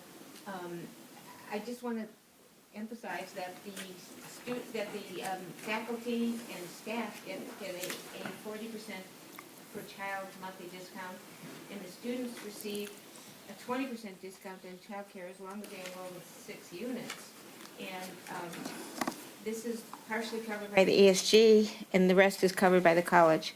So I know this is expensive for the college, but it's certainly a service that we provide for students and faculty and staff that have young children. And so, thank you. Okay, thank you. Trustee Bartlett? This is definitely a worthwhile program, and it really helps the students out with their childcare. So I attended the opening session at Irvine Valley College, and President Hernandez will remember we had a fabulous panel of adult learners that came up on stage and talked about what are their priorities, what are their needs, and the recurring theme was we need to have childcare services. That shouldn't be a barrier for students with small children that want and need an education. And so I know it's an expense, just like student housing and everything else and our other priorities. But to the extent we can continue to keep that first and foremost, because we have a huge adult learner population at Irvine Valley College, and that was like their number one priority and on their wish list. So whatever we can do to keep that as a major area of focus for the future, I think it would be really greatly appreciated. So thank you. Okay, thank you. Any other comments? Okay, let's vote.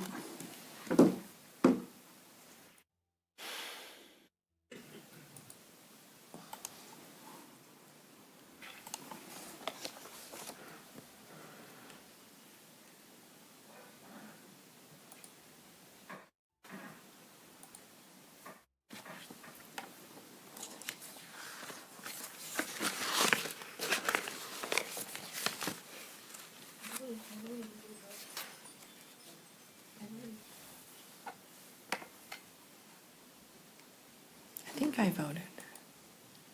Yes. Oh dear. Here he comes. I did, yep. The motion carries on a 6-0 vote, with trustee Shin voting yes as well. 10.2, Southern California Employment Training Panel Funding Contract. Can we have a motion? So moved. Second? It's been moved by trustee Jamal, seconded by trustee Bartlett. Is there any discussion? Just a question, is this, I assume, going through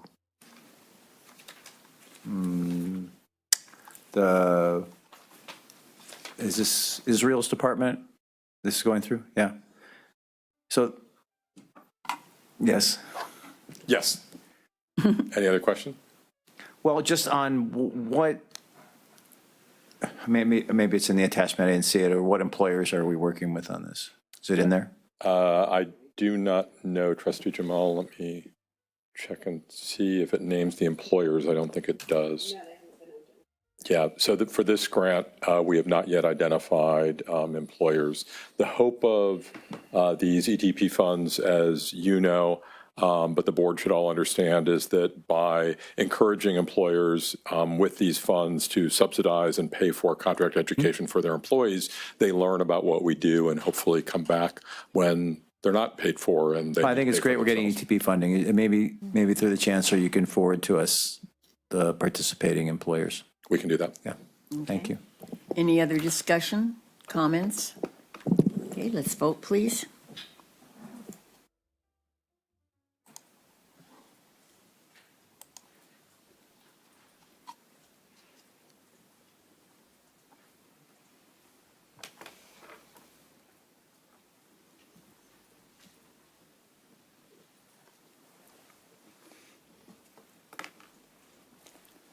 The motion carries on a 6-0 vote with trustee Shen voting yes as well. 10.3, Irvine Valley College Samueli Foundation funding for STEM Regional Partnership Project. Can we have a motion? Move the item. Second. Trustee Bartlett has moved and trustee Dack has seconded. Is there any discussion?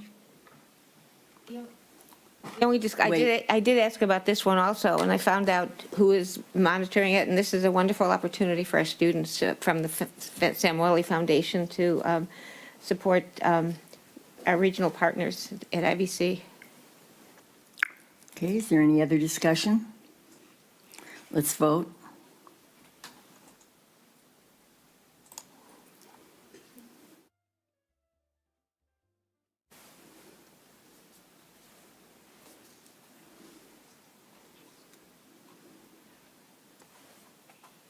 The motion carries on a 6-0 vote with the student trustee Shin voting yes as well. 10.4, ATEP adopt resolution declaring the disposition of property. So moved. Second.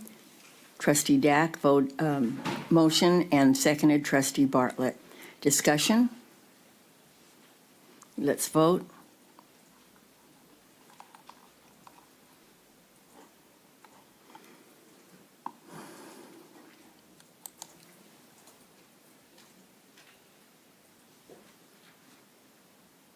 The old one keeps coming up. Excuse Not me. the new one. Right.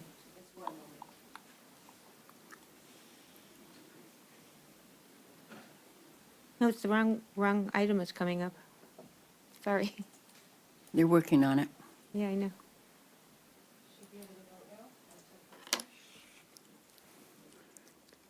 I also asked about this one, which is interesting, so thank you. Okay, this is 10.4. We're still on 10.3. It keeps coming back. He wants us to talk about them. No, it's not us, it's the, Okay, now my 10.4 is up, yes. yeah, it came up now, great. It's up.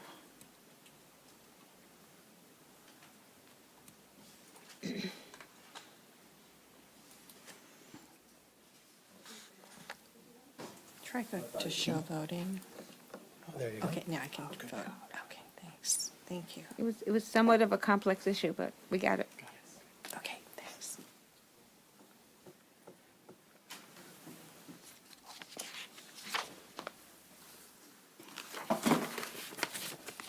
The motion carries 6-0, including trustee Shen.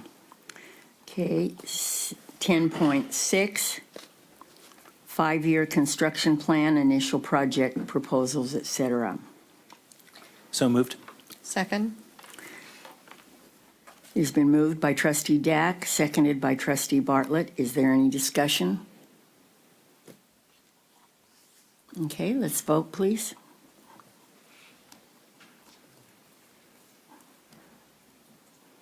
Uh-oh. No, it's, Well, actually, it's skipping ahead now. yeah, it's on, 10.7. I know, it should be 10.6. No, it's skipping ahead. Still shows 10.7.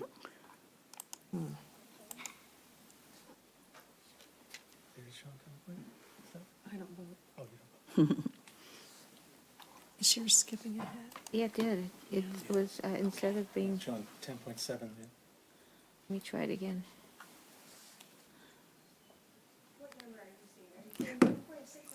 We're seeing 10.7. 7. We're supposed to be seeing 6. Thank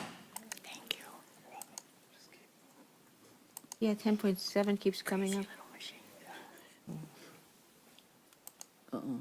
Let me shut off my microphone.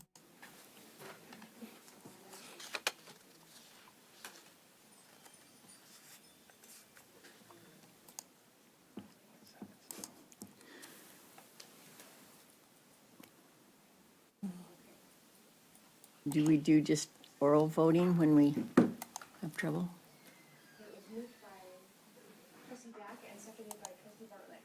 Correct, for 10.6.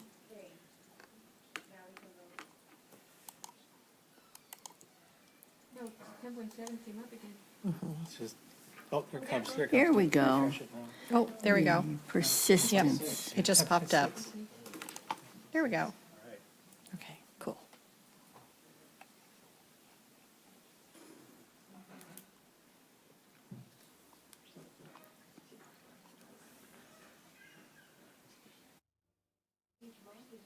I did. Yeah.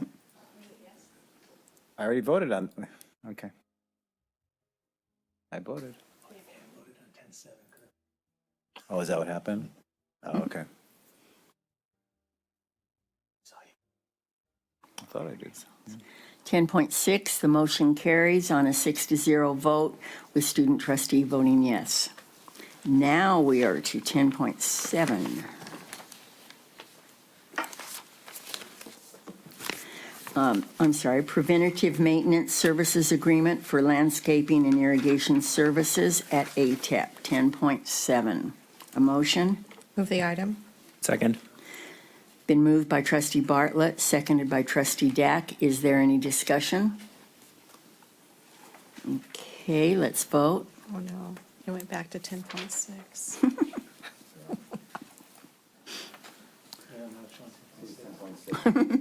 Is yours on 10.6? Okay, it's There we open go. now.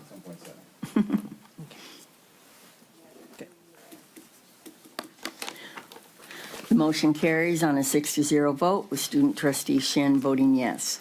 10.8, preventative maintenance services agreement for fire protection, Irvine Valley College and ATEP. Motion, please. Second.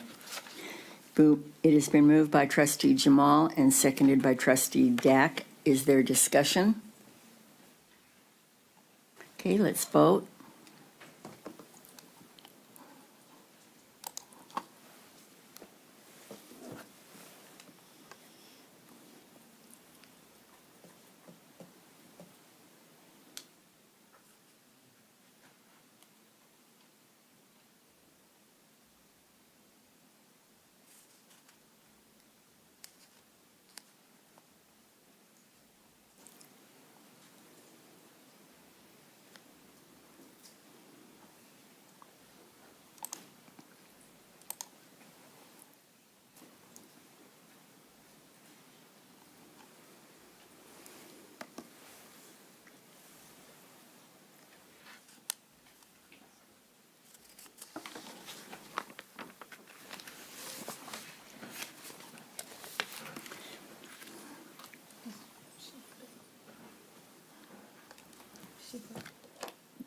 I don't think we have it yet.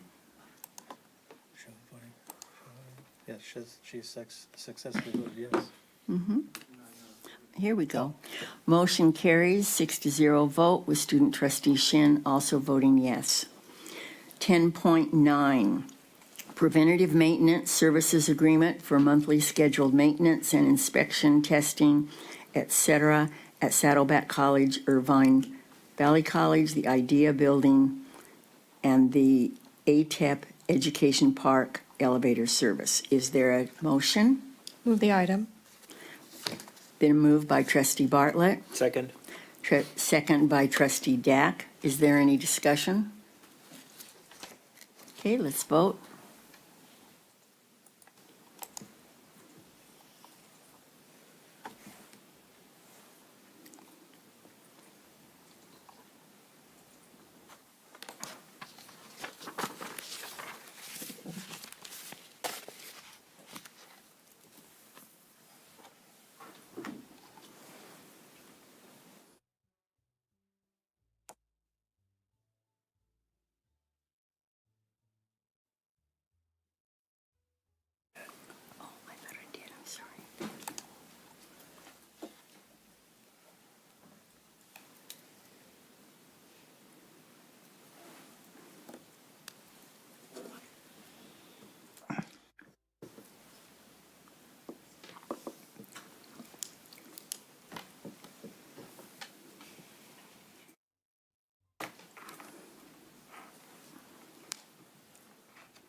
The motion carries on a 6-0 vote with student trustee Shin voting yes as well. All righty, number 11, Human Resources. Vice Chancellor Viscachill, do you have anything to? No change but one report out. You will be voting tonight on the new Dean of Students for Saddleback College. Her contract, her name is Dr. Elaine Lapise Gonzalez. Contract dates July 1st, 2026 through June 30, 2028. Range 22, step 7, annual salary $271,680. Thank you. Okay. We have number 11.1, Academic Employees and Management Personnel Action Ratifications. Okay, I have a comment. We have to have a motion first, please. Move the item. Second. It has been, excuse me, I have to read this. Okay. It has been moved by trustee Bartlett and seconded by trustee Dack. Is there any discussion?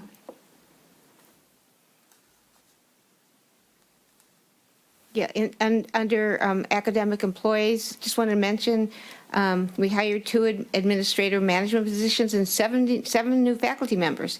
But retiring are Barbara Huggins, Saddleback College nursing instructor, who served 18 years, Donna King, IVC human development instructor, 26 years, and Michelle Wolf, Saddleback College nursing instructor, 27 years. We thank them all for their lengthy service. Thank you. Thank you. Any other discussion or comments?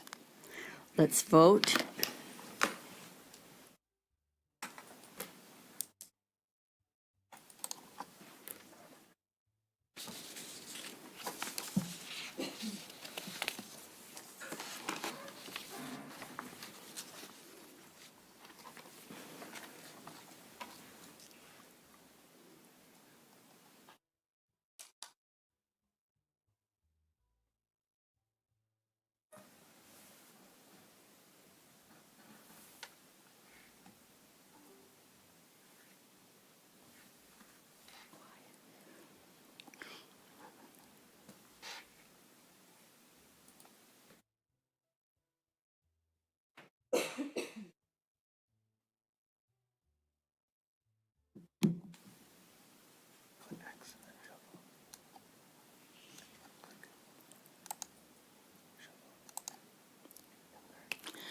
Thank you. The motion carries. 5 votes yes. Thank you. Let's go on to 11.2, Classified Personnel Actions and Ratifications. A motion, please. So moved. Second. It's been moved by trustee Dack and seconded by trustee Bartlett. Is there any discussion? Yeah. There's Excuse 8 me. classified employees that are retiring. Anna Akers, IVC Outreach Specialist, 25 years. Carla Kahn, Saddleback College Senior Counseling Office Assistant, 37 years. Paula Figueroa, Saddleback College Senior Plumber for 18 years. Michael Leary, IVC Facilities Maintenance, 21 years. Denise Ludays, Saddleback College Program Coordinator, 12 years. Anna Minisi, IVC Financial Aid Specialist, 22 years. Judith Pohl, Saddleback College Transfer Center Specialist, 18 years. And Pamela Yu, IVC Financial Aid Specialist, 27 years. So we're losing many classified employees, which we do know about. And thank them for their service. Any other discussion? No, let's vote.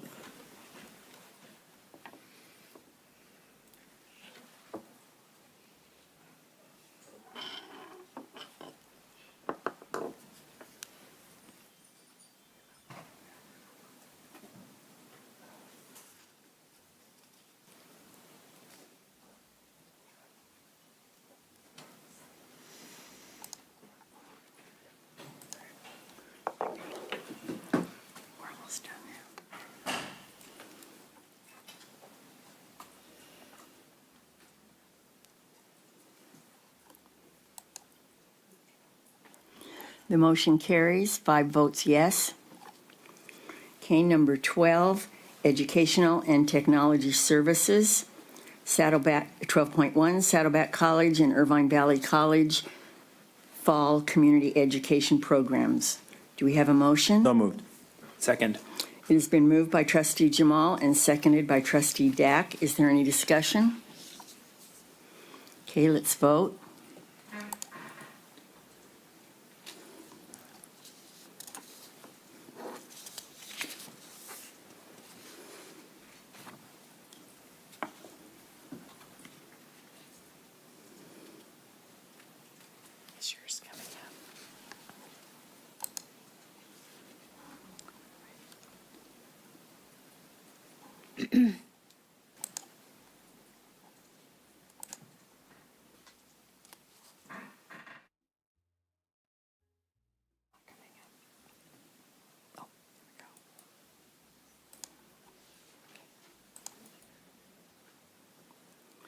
12.1, oh, still voting in progress.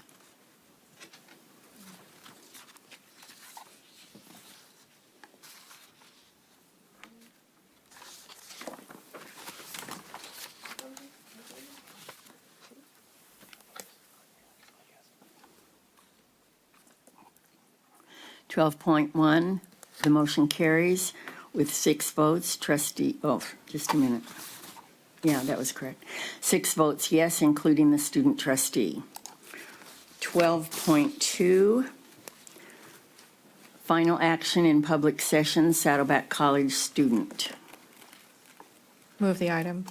Second. It has been moved by Trustee Bartlett and seconded by Trustee Dack.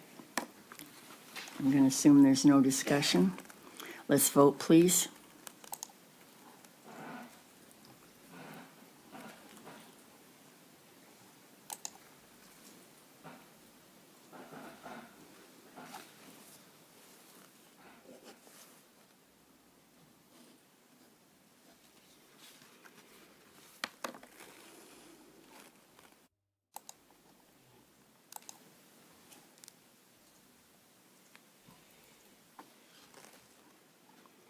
.2, the motion carries 6-0, including student trustee Shin. 12.3, final action in public session, Saddleback College student. So moved. It's been moved by Trustee Dack and seconded. I second it. By Trustee Jamal. Thank you. Let's vote, please.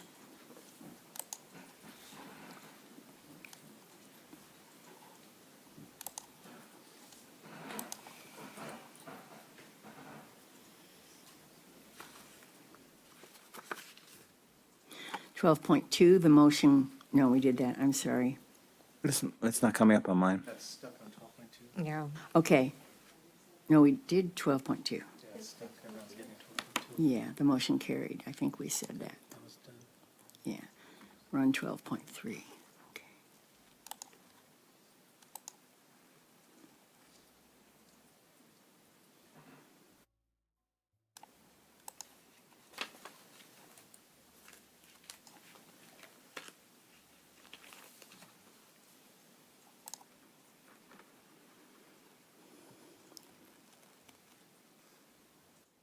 It's showing 12.2 and they say 12.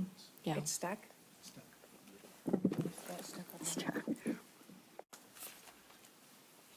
We'll just do roll call. Okay. Trustee Melchiker? Yes, aye. Trustee Bartlett? Yes. Trustee Inman? Yes. Trustee Dack? Aye. Trustee Jamal? Aye. Student trustee Shin?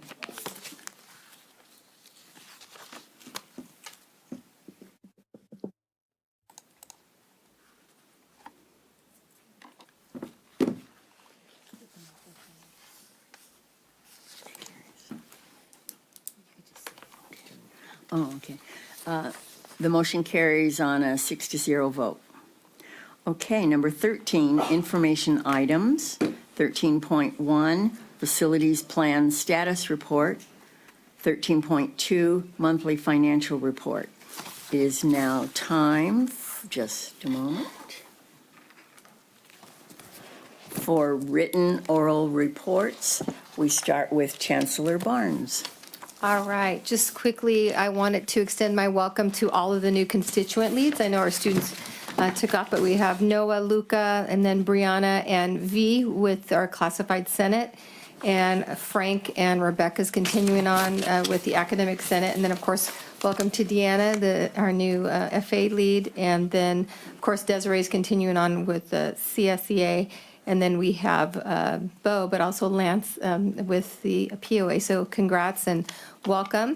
And then the other thing, two quick things I want to say is that in the spirit of continuous improvement, we've had a lot of work that we've been doing all year long, but it kind of culminate with this summer with Inspire 2035. We had, as you heard, the Chancellor's Planning Commission planning retreat, and it was wonderful to be able to look back and then to look forward at how we could advance our new strategic plan. I know both colleges have also been doing work in that regard, and then also with our trustees as well. I appreciated the trustee self-evaluation and retreat, and it was fantastic and very reflective, and then also forward-looking. So appreciate our board's engagement as well. And then last but not least, I do want to mention, I'm looking at the time. I wanted to mention that I had the pleasure of attending the statewide classified 4CS, the California Community College Classified Senate Annual Conference, and was able to do a couple of presentations, one with Desiree Ortiz on classified participation and engagement in strategic planning, but also with Ryan Brook and Holly Price with District Services to look specifically at priority 6 related to workplace culture and specifically leading with care through district services. So super thrilled about that. And then last but not least, please don't cut me off. I want to congratulate Dr. John Hernandez for winning the statewide classified excellence and service leadership award this year. He was selected throughout the state for that award. So congratulations, Dr. Hernandez. Speaking of, Dr. Hernandez. Thank you, Trustee Inman. As has been stated, 2 weeks ago, we hosted our annual strategic planning retreat at the Lake Forest Community Center with 100 attendees, including 15 students. The strong turnout and high level of engagement, especially during our interactive activities, was really notable. And I'm especially pleased that the survey results show an overwhelming majority of participants found the retreat useful. In response to the survey question, if a colleague asks you tomorrow about the retreat, what main takeaway would you mention? Participants' feedback revealed 5 key themes. The retreat was student-centered, collaborative, inclusive, strategically focused, and energizing through storytelling. One of this year's highlights was the powerful inclusion of student voices with pre-recorded videos featuring Josiah Sotemo, Lucian Su, Sarah Fayyad, and Sofia Diaz. These were shared throughout the day, and their inspiring stories grounded our work and reminded us of our why.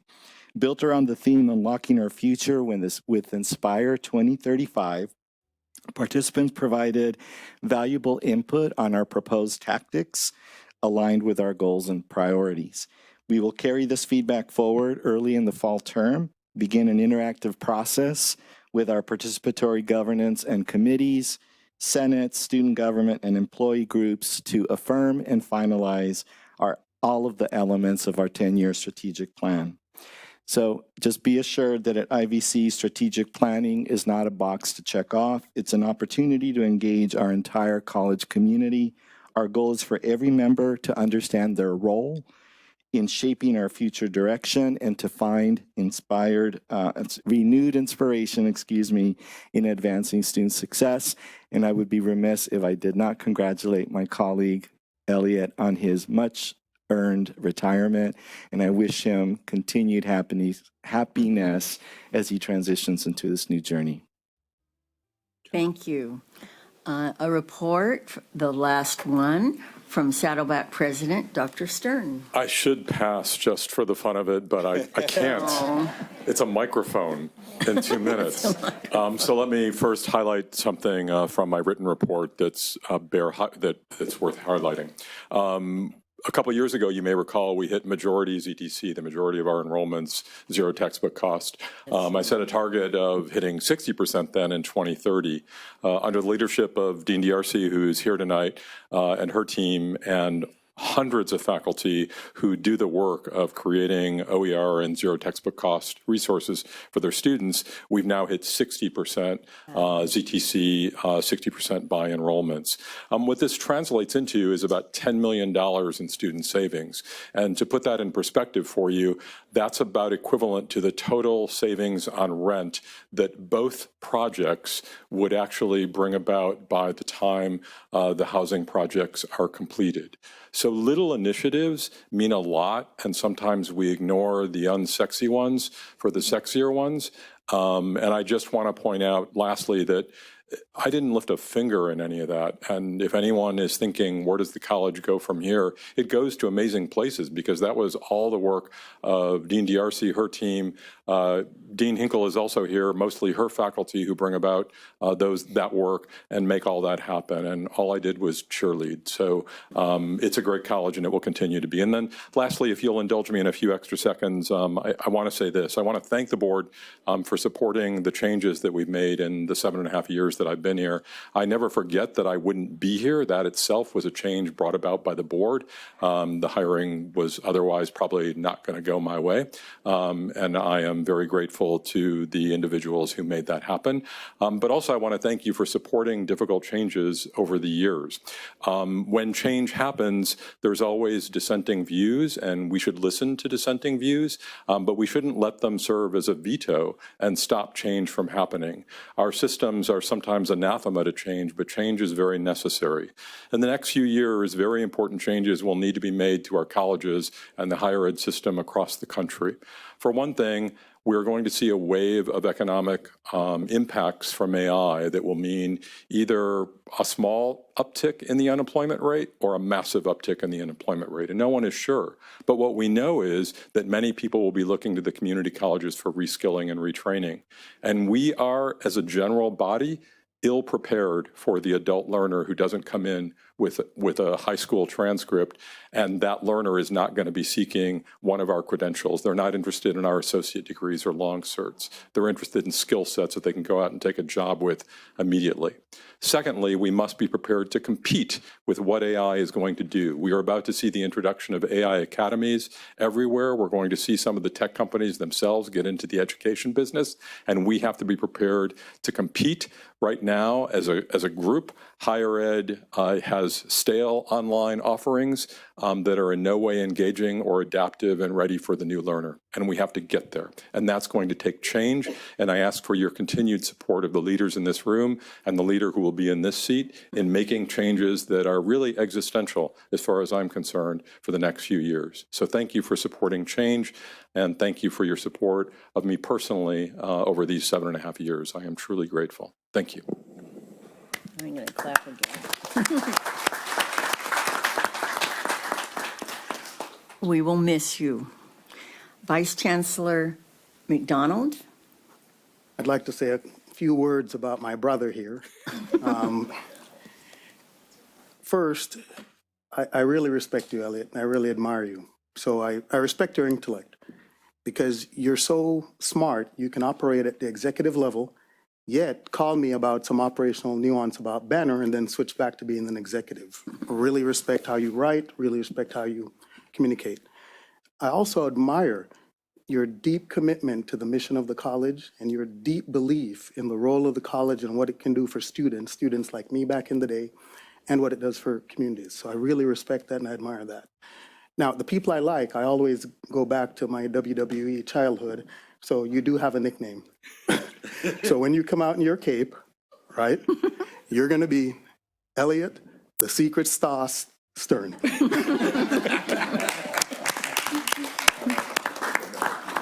is great. Vice Chancellor Biscuit. I just want to say, sorry to interject, Elliot, that was his longest report of the year. I know. That was I think great. of all time. But it was meaningful, so it's okay. My turn. Let me just just quickly state that you've heard a lot about what Elliot's done for the college, Saddleback College, but he's also been a member of the executive leadership team, and he's been a great partner at that executive level, and it's kind of like losing a family member. So, Elliot, congratulations, thank you, and thank you for your service. Thank you. Dr. Gable? Well, not doctor, just Vice Chancellor Gable. Vice Chancellor. That's okay. I will echo the sentiments of my colleagues. Thank you, Elliot, for your service for the college, for challenging all of us, and have fun in retirement. Okay. Is there any other business we need to talk about? No? Okay, we adjourn this meeting in honor of Professor Jean Vicenci. It is with great sadness that we adjourn tonight's meeting in honor of one of Saddleback College's founding faculty members, Jean Vicenci, who passed away at the age of 96. Jean was hired as a full-time math professor in 1968 and was instrumental in creating the curriculum taught during the math program's first few years. Jean served as Academic Senate President during the 71-72 academic year and as President of the statewide Academic Senate in 1977 to 78.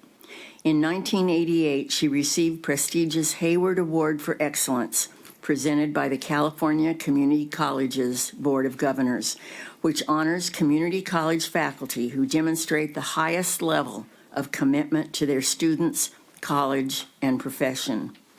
Jean retired from Saddleback in 1990 after 22 years of dedicated service. Please join me in offering your condolences to Professor Vicenci's family, friends, and former college colleagues. The meeting is adjourned.